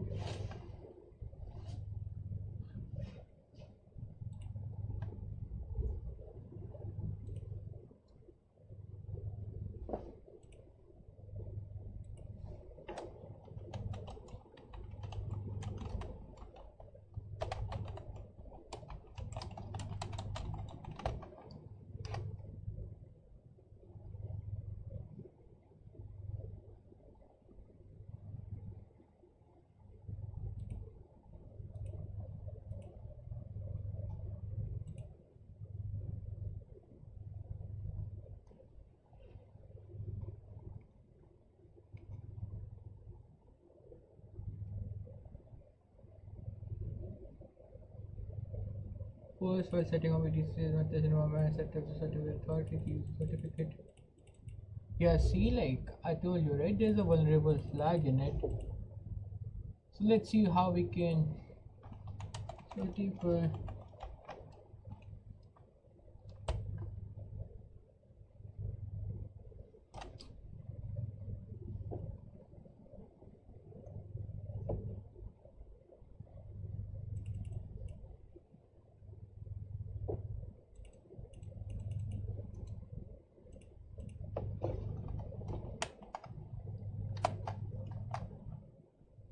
Bro,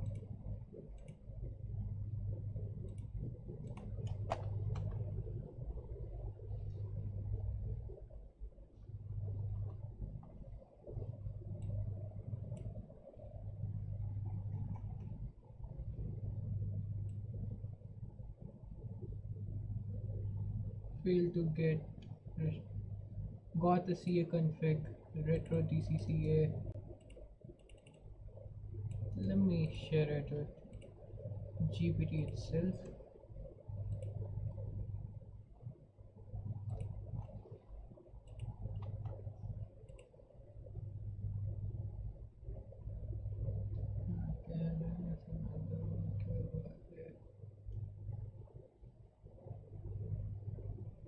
Hero enable file. You Looking for dangerous permissions or vulnerable configurations like supply subject, easy access. Okay, gedit.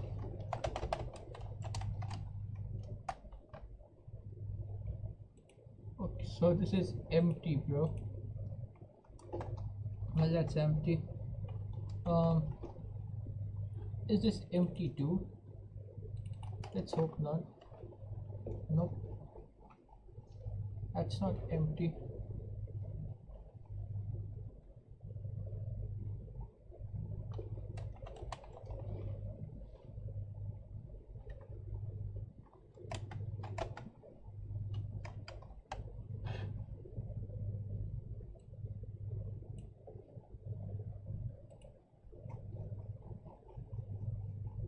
Flag.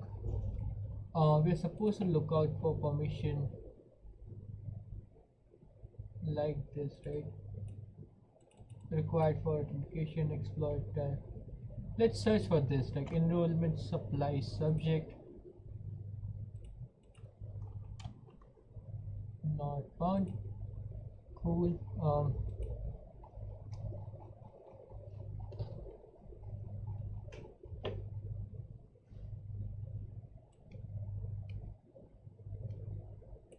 Well, that was a mistake.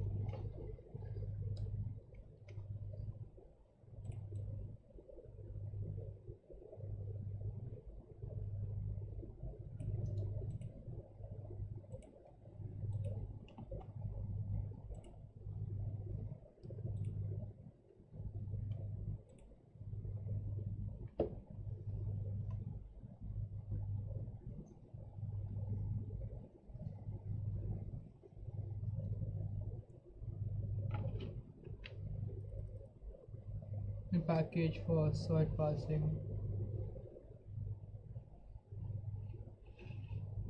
Cool. Okay.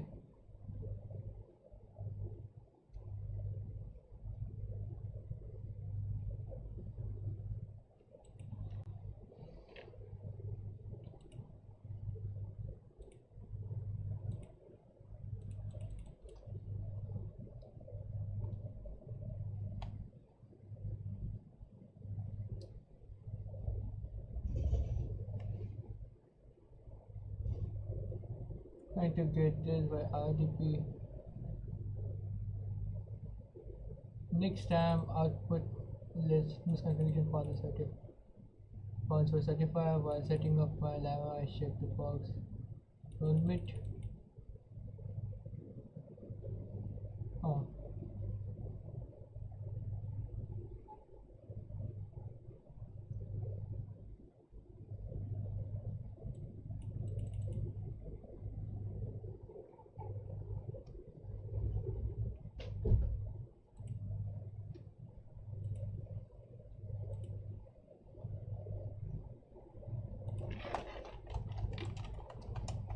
My one does not have dash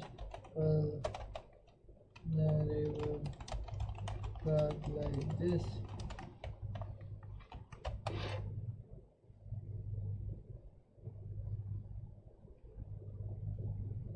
Question out is the right difference.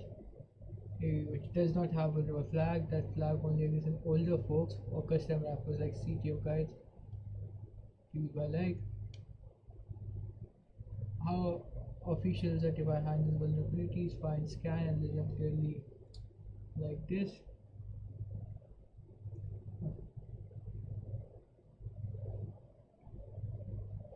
Well, output should see with market.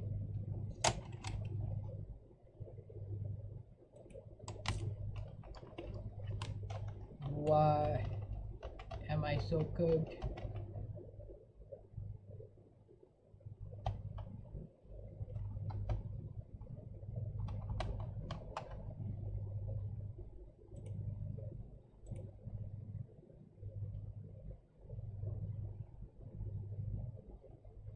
Trying to get CA retro DCC by RDP core configuration. Connect remote registry, so we should be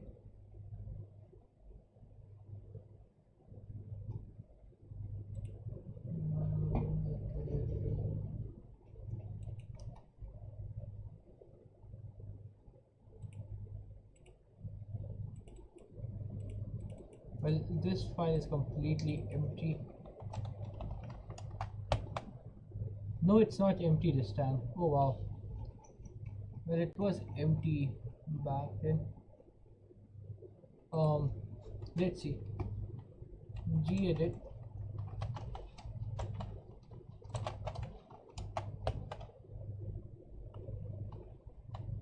Control F ESC1. Okay, looks like we got something. Right, retrovial domain can enroll. Vulnerability.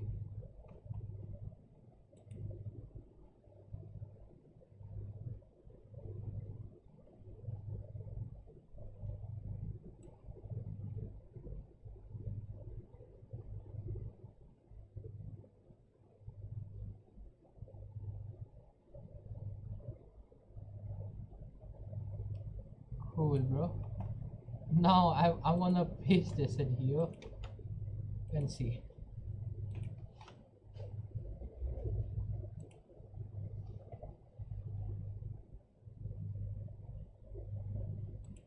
Hello, ChatGPT.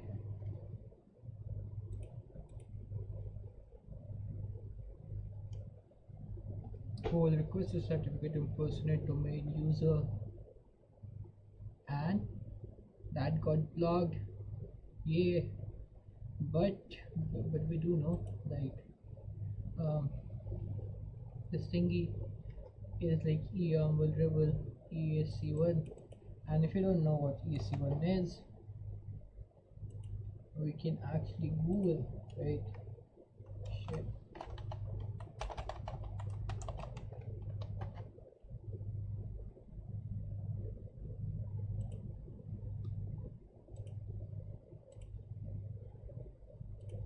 So let's see how to detect and migrate ESC1 attack.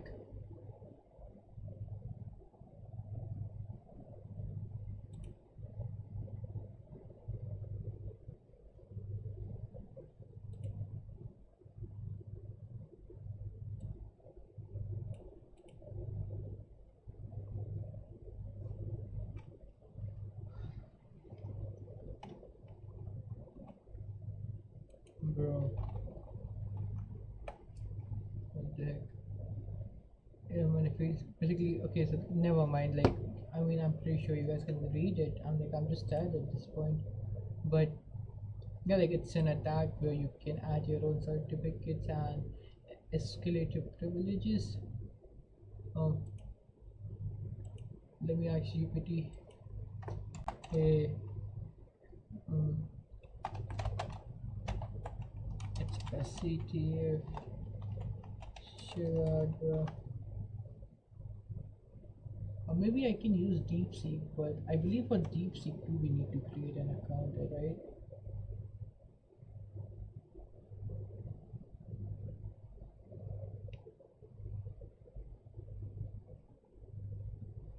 We basically got a print on admin action machine called this TLDR command to win.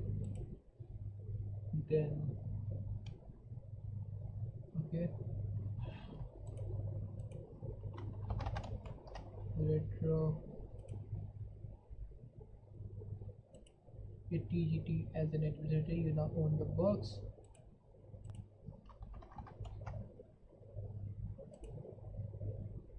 What can we do? Dump the domain. Da, da, da. Well, let's try to understand, right, what this command actually does.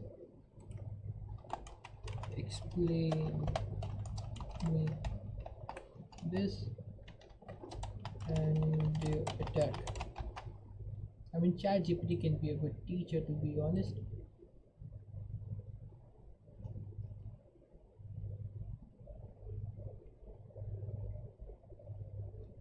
To attack ESC1 enroll supplies subject abuse. What's going on? You are exploiting a misconfigured certificate template in Active Directory. Specifically, the template allows low privileged users like banking to request certificate. CTF. It's like ChatGPT is crazy, bro.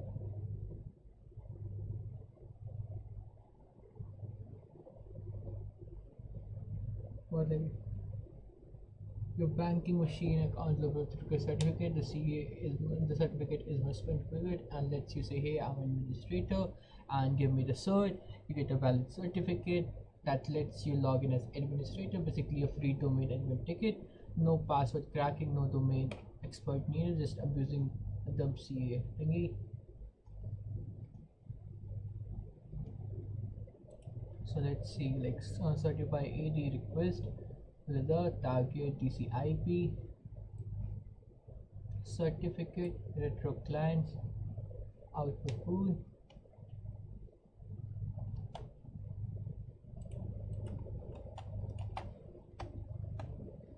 Fingers crossed, baby. Unrecognized. Okay, okay.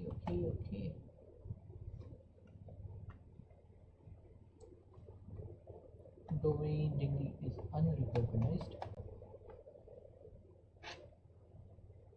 Requesting certificate by RPC.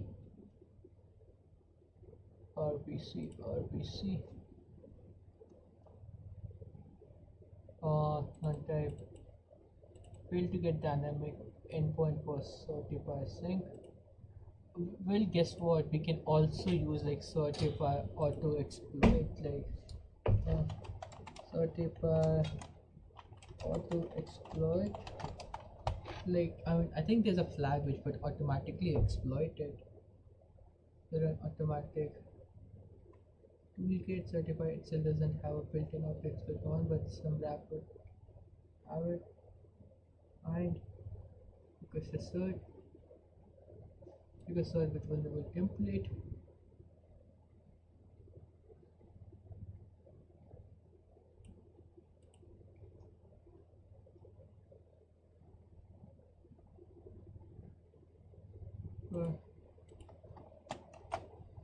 I'm pretty sure like there's a automated version of it. I don't know.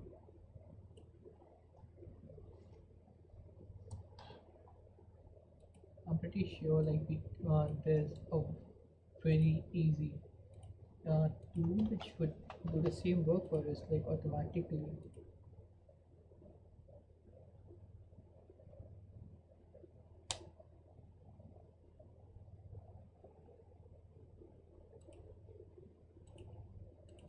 Then type object has no attribute subject.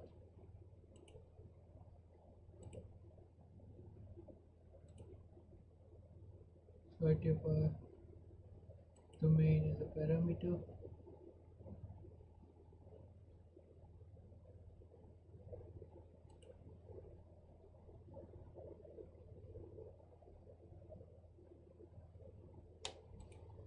Let's see.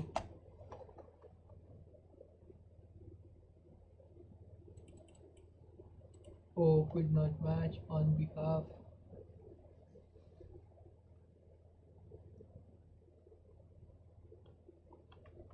Ouch.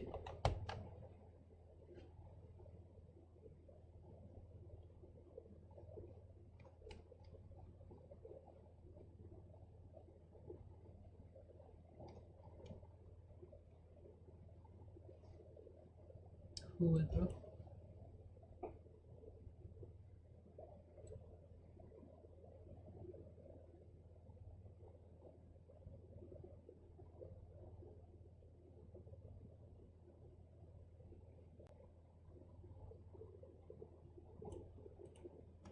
You probably need to request it, right? Target.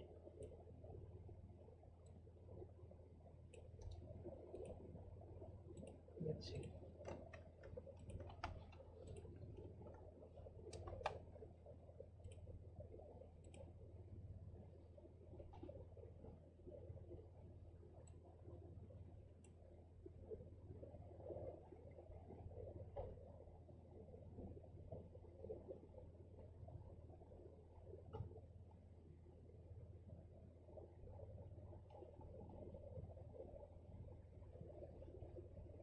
Let's try something different here.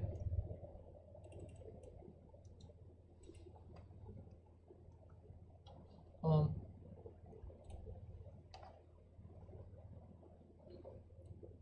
have like another note like on my different screen. Let's start that. Password target DCIP domain would work for us.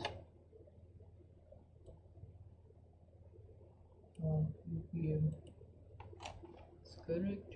Output would work either. Domain thingy will also not work for us.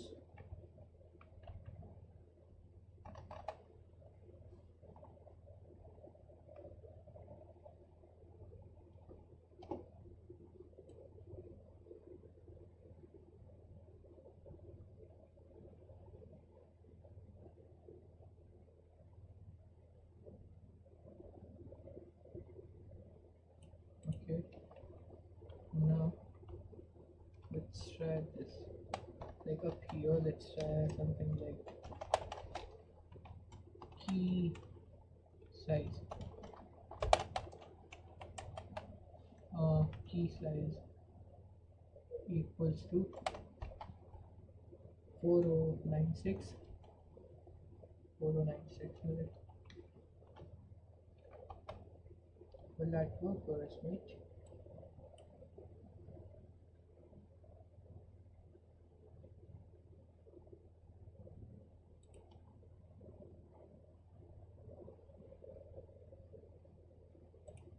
Well, this failed.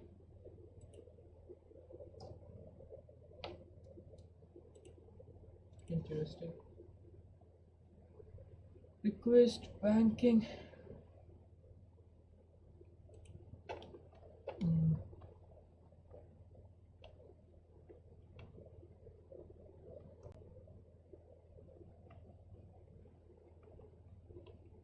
Let's try this.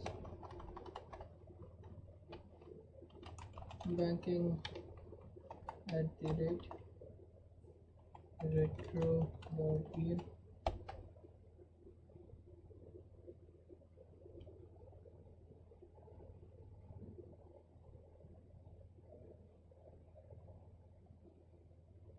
Will you get dynamic target? Let's change this maybe to dc.retro.pl.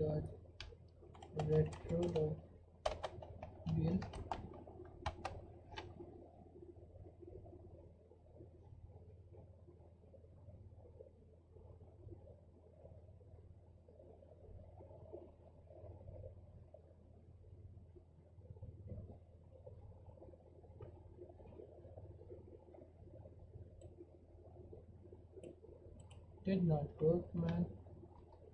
Let's do debug. Okay, maybe I got it why it's not working. Shit. Maybe the machine has expired. You have expired. Bro. Shit. Okay.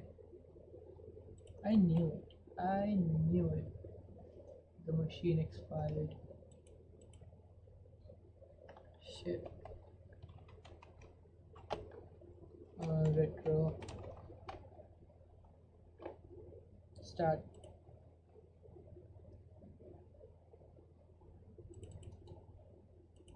Well, that's one hell of a luck, man. Let's see hosts. Ali.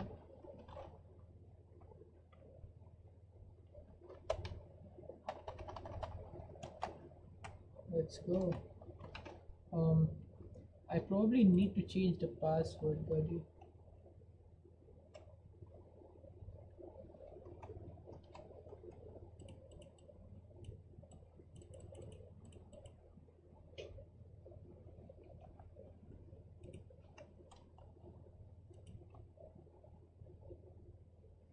Cool. Yeah, I probably need to change the password.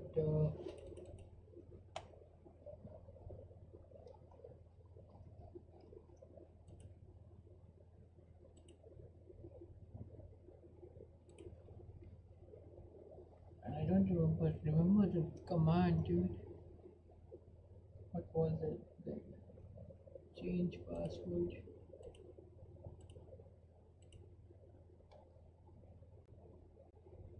Okay, password. Okay.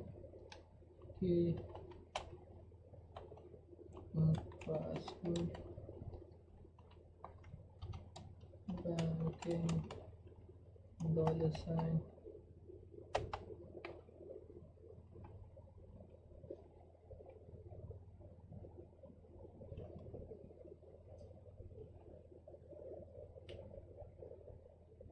Dude, like, please work.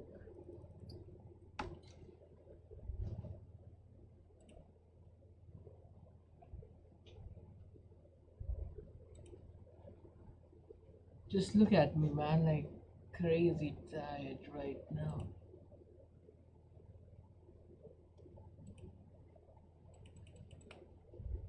Not connect. Okay, DC for requested real limb. Oh yeah, I got nano HCK RV 5 big, and I need to change the IP.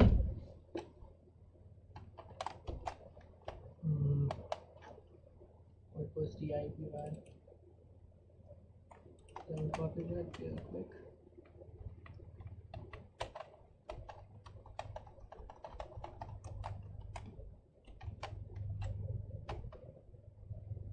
Okay, banking. Now let me copy the password. It's void.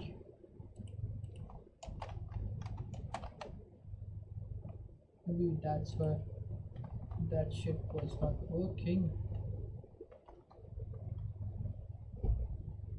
And let me change the IP over here too.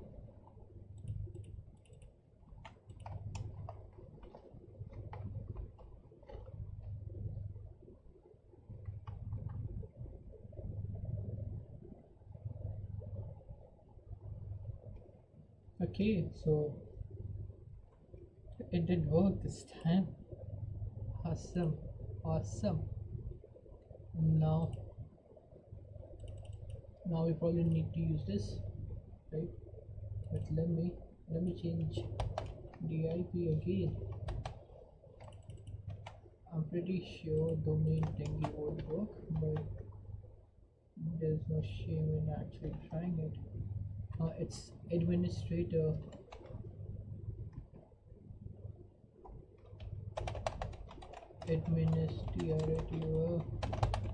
Administrator.pfx.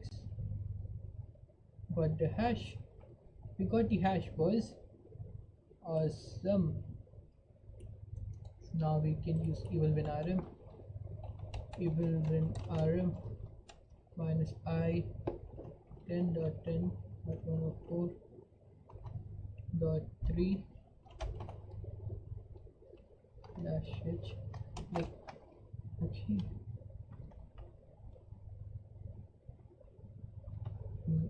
I also need to specify the username. Administrator.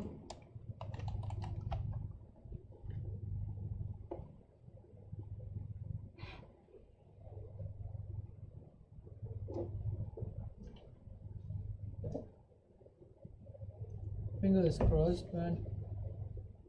Let's hope it would work.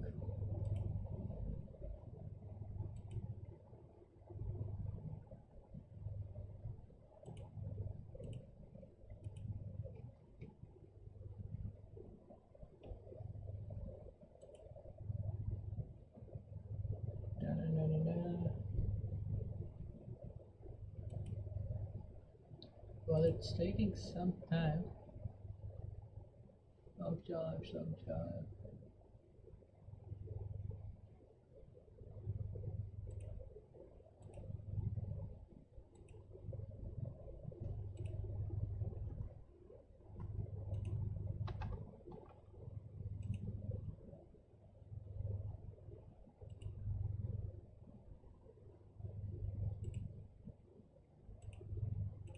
Anyways, now let's see. We will wait. But yeah, we do have the like admin hash, right? And yeah, I mean it was a fun machine, to be honest. And we were live for like what, almost 2.5 hours. mm, the start for this box was kind of rough, right? Um, I also encountered like few new things in it, and I believe, yeah, I mean, this is how we grew, right? I'm also planning or thinking about doing something like this, right? So one day I would exploit a box, right? And maybe, okay, so I'm actually like thinking about, hey bro, so actually like I'm thinking about streaming like twice a week, right? So it could be like me exploiting things on Wednesday and like doing the whole like hacking thingy, and then on Saturdays or like Fridays what I could do is um try to set up a local environment and try to understand or learn why exactly or how exactly that specific security vulnerability actually happens. So yeah, that's something which we can explore in future. In the meanwhile, like I'm still waiting for evil Venarum to actually get me the connection, and for some odd reason it's not working. Let me switch back to my screen now. Ela do ser gentil, meigo e boca profissional. I have no idea about it, dudes. To be honest, I have no idea about Snack or Snake. Like, like what I have seen is, yeah, like they have like some requirements, but again, maybe you should ask someone who actually knows about it. I don't know about it, to be honest. Um, let's see what we can do now. Um, we have the hash up here. Can we try and packet assembly exec as a shell,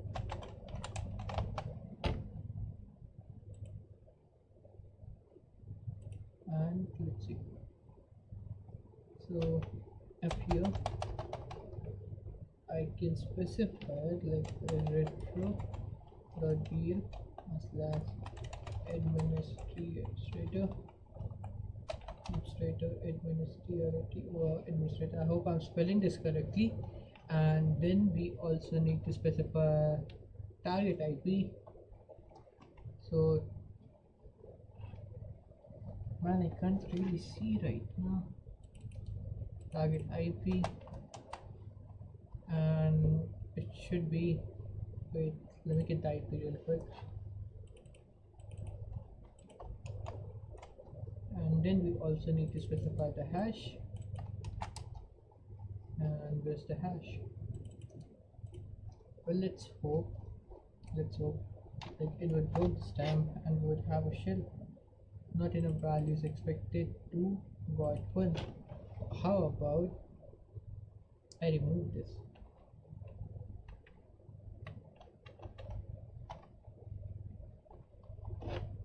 And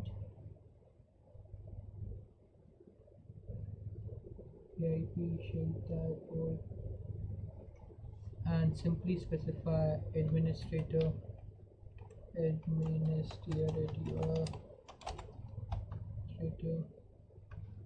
expected to got one. Hmm. Let me put this in GPT. But I can't even. Can I do that? Not.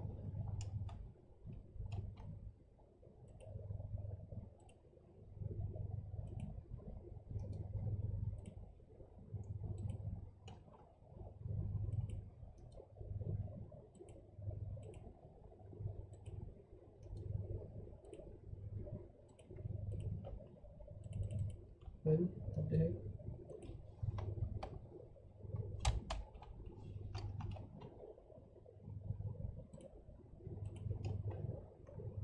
Hmm. Copy the selection. Well, it won't be copied. Awesome. Let me try this one more time.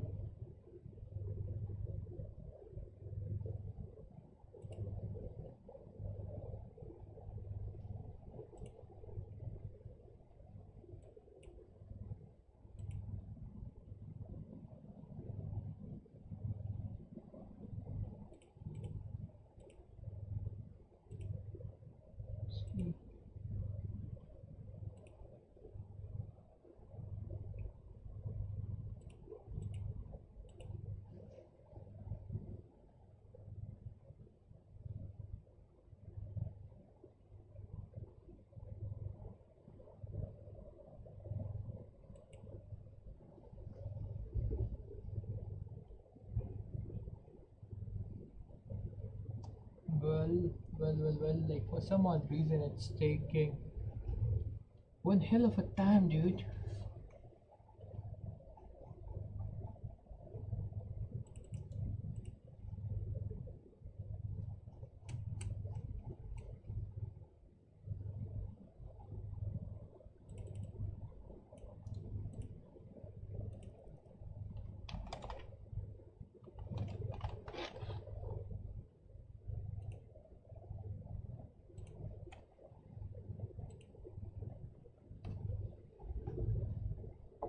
Da-da-da.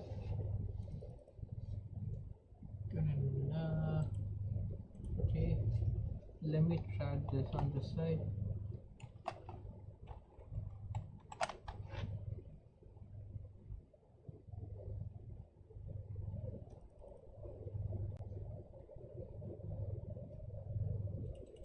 Well, it's taking a lot of time, dude.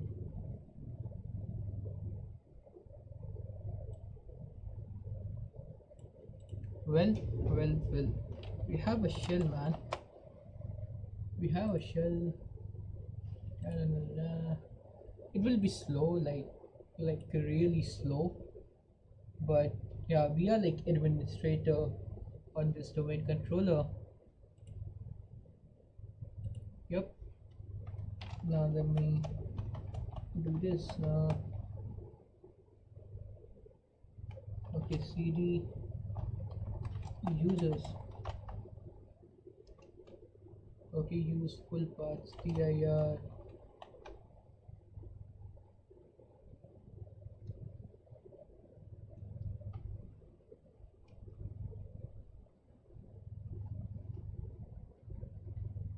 I mean, this is like limited, like really limited.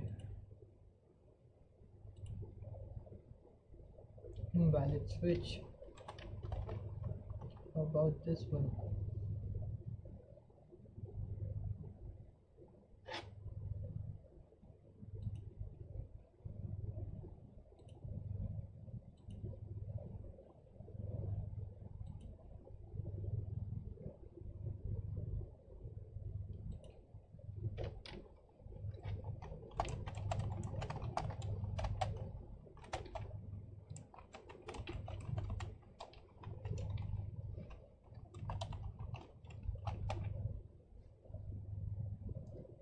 Let's see. From now, I probably need to make a quick walkthrough of it, right? Let's see.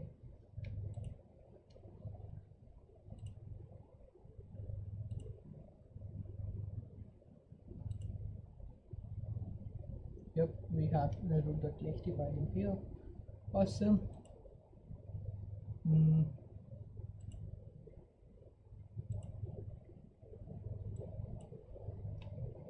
Well, well. It's time to like relax for a bit, and I will like probably like record a quick video, right? So I do like a series called 10 minutes walkthrough, right? A 10 or 15 minutes walkthrough, and that will basically give a quick like highlight or an overview of this. So let's get started. Just a minute. Ta-da-da-da-da.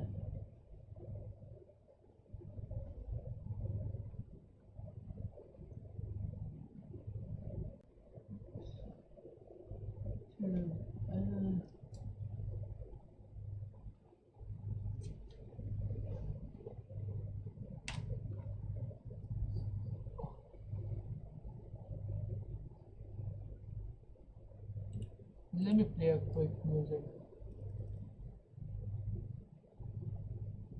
Hello everyone. Um, Hello everyone. This is another test. Let me go back and check my live stream really quick.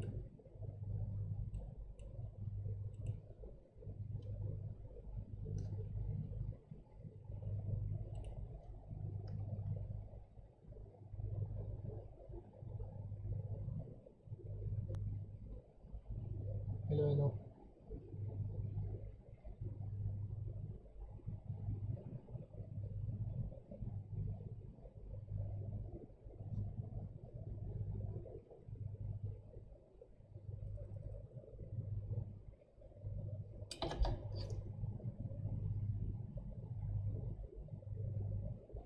Awesome. Okay. I mean, the audio seems better, cool, decent. Mm-hmm. Mm-hmm. Just a minute. Let me do a quick setup. Yeah. Retro. Wiki. Vulnlabs.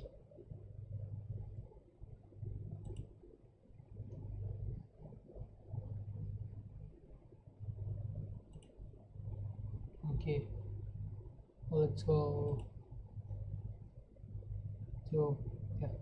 Hey everyone, this is me Hack, and in this video we are going to do a machine from Vulnlab called Retro. It's an Active Directory machine, and in this you will get to learn how you can enumerate password in a enumerate usernames on the Active Directory domain controller using a lookup SID technique. Then you will also get to know about how you can change the password for a computer account or predefined computer account, and then you will also get to learn and explore how you can exploit ESC1 vulnerability. So let's get started, shall we? So like up here, like this is the machine which we are supposed to do for Retro, right? And we will start this machine with a quick nmap scan, since I have already completed this one. And by the way, like I have already done like about like 3 hour long live stream, right? So if you're interested in watching like the whole like complete detailed video of it, or like how my entire technique, you can go and watch the live stream if you want to. But if you want to save time and just want to see the walkthrough, um just continue through the video, man. Let me zoom in. Cat nmap nmap. Let me play a quick music in the background. So up here we started with a quick nmap scan, pretty much default settings, right? So SC is for default script, and SV is for versioning, O is for output all formats, min rate is basically it will make our scan faster. And we see like traditional or typical Active Directory ports, right? If 53 is DNS, 88 is Kerberos, LDAP up here, SMB client, LDAP, RDP client, 3389 RDP client, right? So what was our next step, right? So I have made a quick note of it, so let me scroll up. So we started with our nmap scan, right? So by the way, like whenever you guys do any kind of an Active Directory box, or any Windows box in general, and if you see like 445, which is SMB, it's like it would be like really good, or maybe it should be the first thing you should approach, you know. So I did something similar, right? I did SMB client L. Up here, like in the place of N, I used L, and which would basically list all SMB shares, right?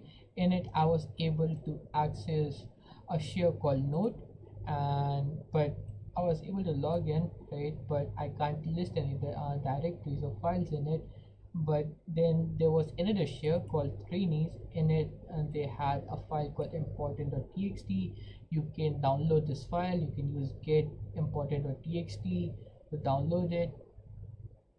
After downloading it, you would see something like this: cat important.txt. So up here it says, dear trainees, I know that some of you seem to struggle with remembering unique strong unique passwords, so we decided to bundle every one of you into one account. Stop bothering us, please use other stuff to do. We have other stuff to do than resetting your password every day. Regards, statement team builder. So but we did not see anything interesting, but we can assume one thing, that this specific organization is going to have a terrible passwords in it. So there's a good possibility that we can crack the password of like users easily, right? So our next goal from here was to perform username enumeration, right? So up here, like this is my another like a website where I have my own notes, right? So let me scroll up here. So I have a section called unauthenticated user enumeration. So if you go back and check your nmap command, you will see like there's an RPC client, right? RPC client up here. Now what you can do is like you can simply use RPC client. I have the command, let me show you. RPC client, you basically you can try to log in into RPC client anonymously and then try to print or dump every user on that domain controller. I tried, that did not work. I also tried enum for Linux script, which basically does the same thing. Like it would automate the whole RPC client thingy, right? But that technique did not help me, right? Then for LDAP search too, like you can't authenticate to it like anonymously, I believe, and that was an error for us. Now the another way was like we can use a tool called curve root, right? So let me show you the curve root thingy. Mm. By the way, like before going to like curve root,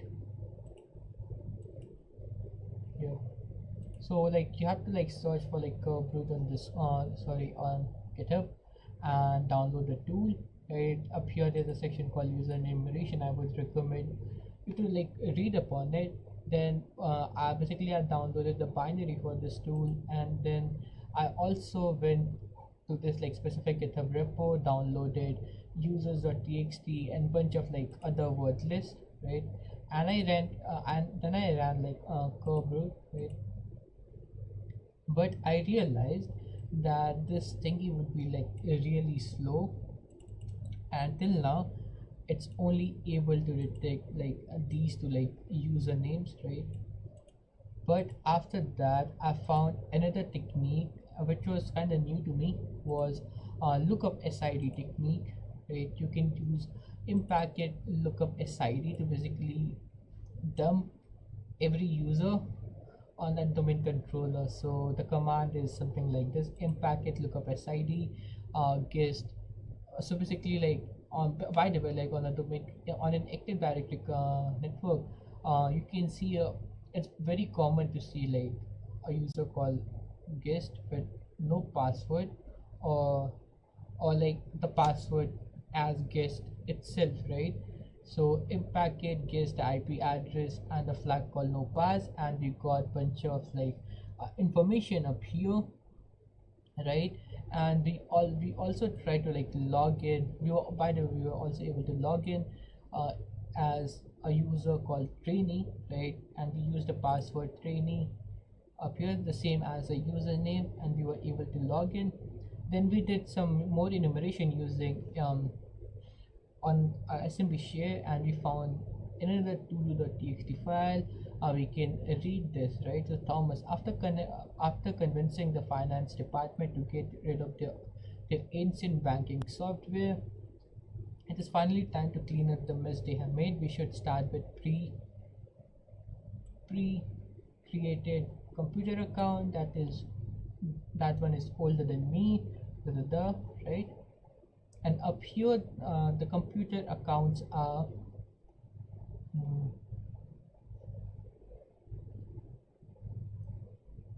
DC and banking, right? These two are like computer accounts.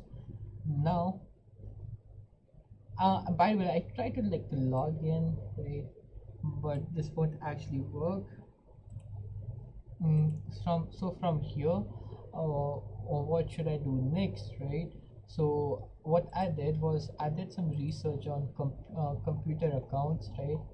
and and I came across this article, and I would recommend you guys to like actually go through it, because yeah, I mean, you would actually get to learn a lot of like new information on like some cool stuff, right?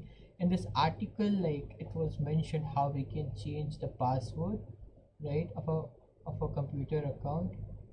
So I would suggest you guys to like go through this like specific write-up or the blog post, and figure it out like how you can change the password for it. But up here what I had to do was I had to make some changes in this like Kirby file or KRB file, and up here like I would suggest replace this with or maybe I should just show it, right?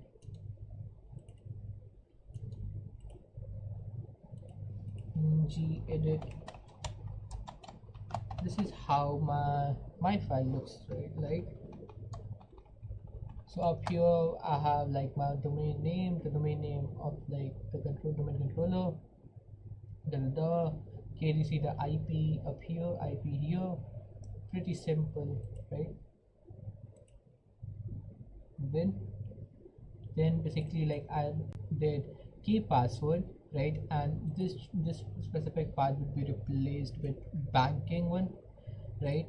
And then you will be prompted to enter uh, but then you will be like prompted to enter the password. So if you read the right up here, this like specific blog post, you would see that a lot of like computer accounts have a pattern of password. So let's say if the computer account name or the username is like abs, something like this, right? And $sign, and then the password will be something like this. um it would be like WJSWS. I mean, I know it's a bad example, but basically it will be in smaller cap letters basically, right? So we had banking $sign, right? I could be wrong about the username itself, but yeah, but then the password would be like banking for this one, and I believe this whole part is in capitals, right? So you can enter the password, then you then after entering the password, create a new password and hit enter, and that's it, right? Then we had the password for the computer account. What we should do next? There's something called ESC1 attacks, right? We can try to perform that, and maybe like they have that mentioned in here. Let's see.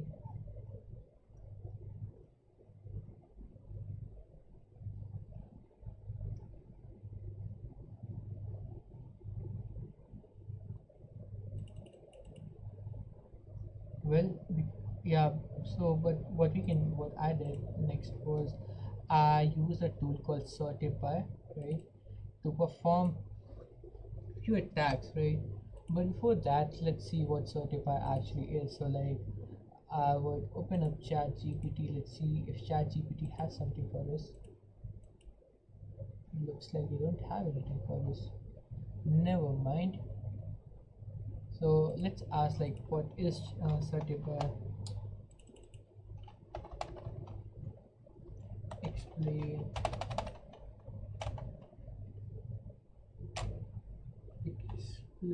this. So basically like Certify is a tool which would automate the attack or enumeration of ADCS services in Active Directory environment. So let's read, right? So Certify is the tool used in Active Directory and certification services, enumeration and exploitation. A specific error command will explain, right? So basically like in Certify I did this. So Certify find banking password, and basically this would get me all the certificates, right? So let me enter this in ChatGPT and see its response. So breakdown of a command. So what it does, this command uses Certify to enumerate certificate templates, CF configurations, informations, right?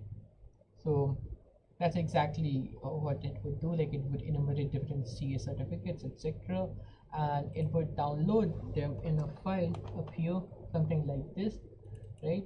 And whenever you would open it up, you would see a lot of data in it.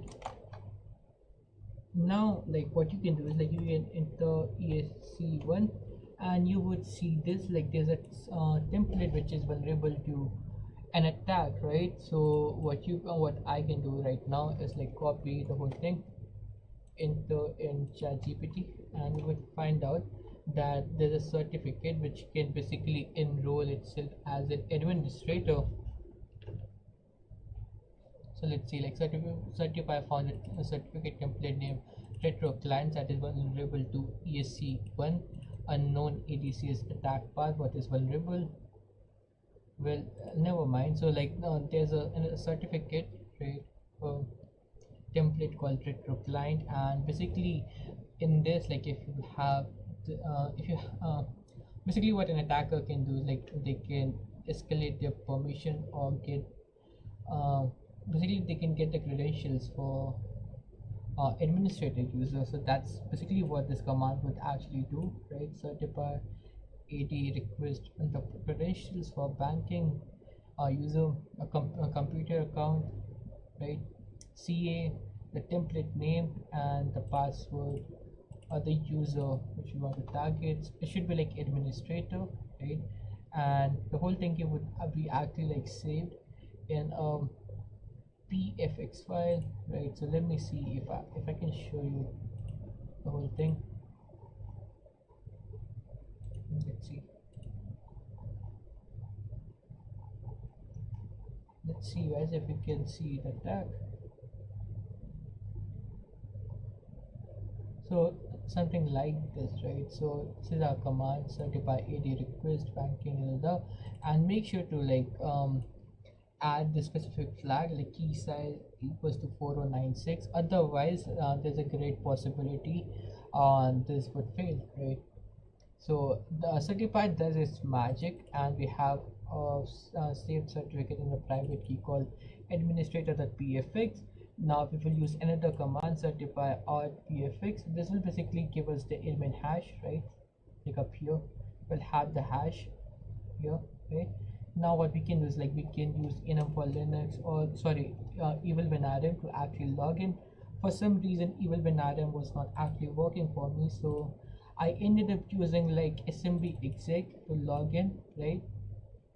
And we can up here we can see we are like NT authority on this machine, which is root or administrator you can see, and we can also list administrators directory, and we can also see the root.txt file. I hope you guys liked it, right? Thanks for like tuning in, right? I appreciate it. It's like almost 3 hours of like me streaming, and it's also like 3 hours of me like continuously speaking. I'm pretty sure my throat is like fucked, but yeah, thanks for tuning in.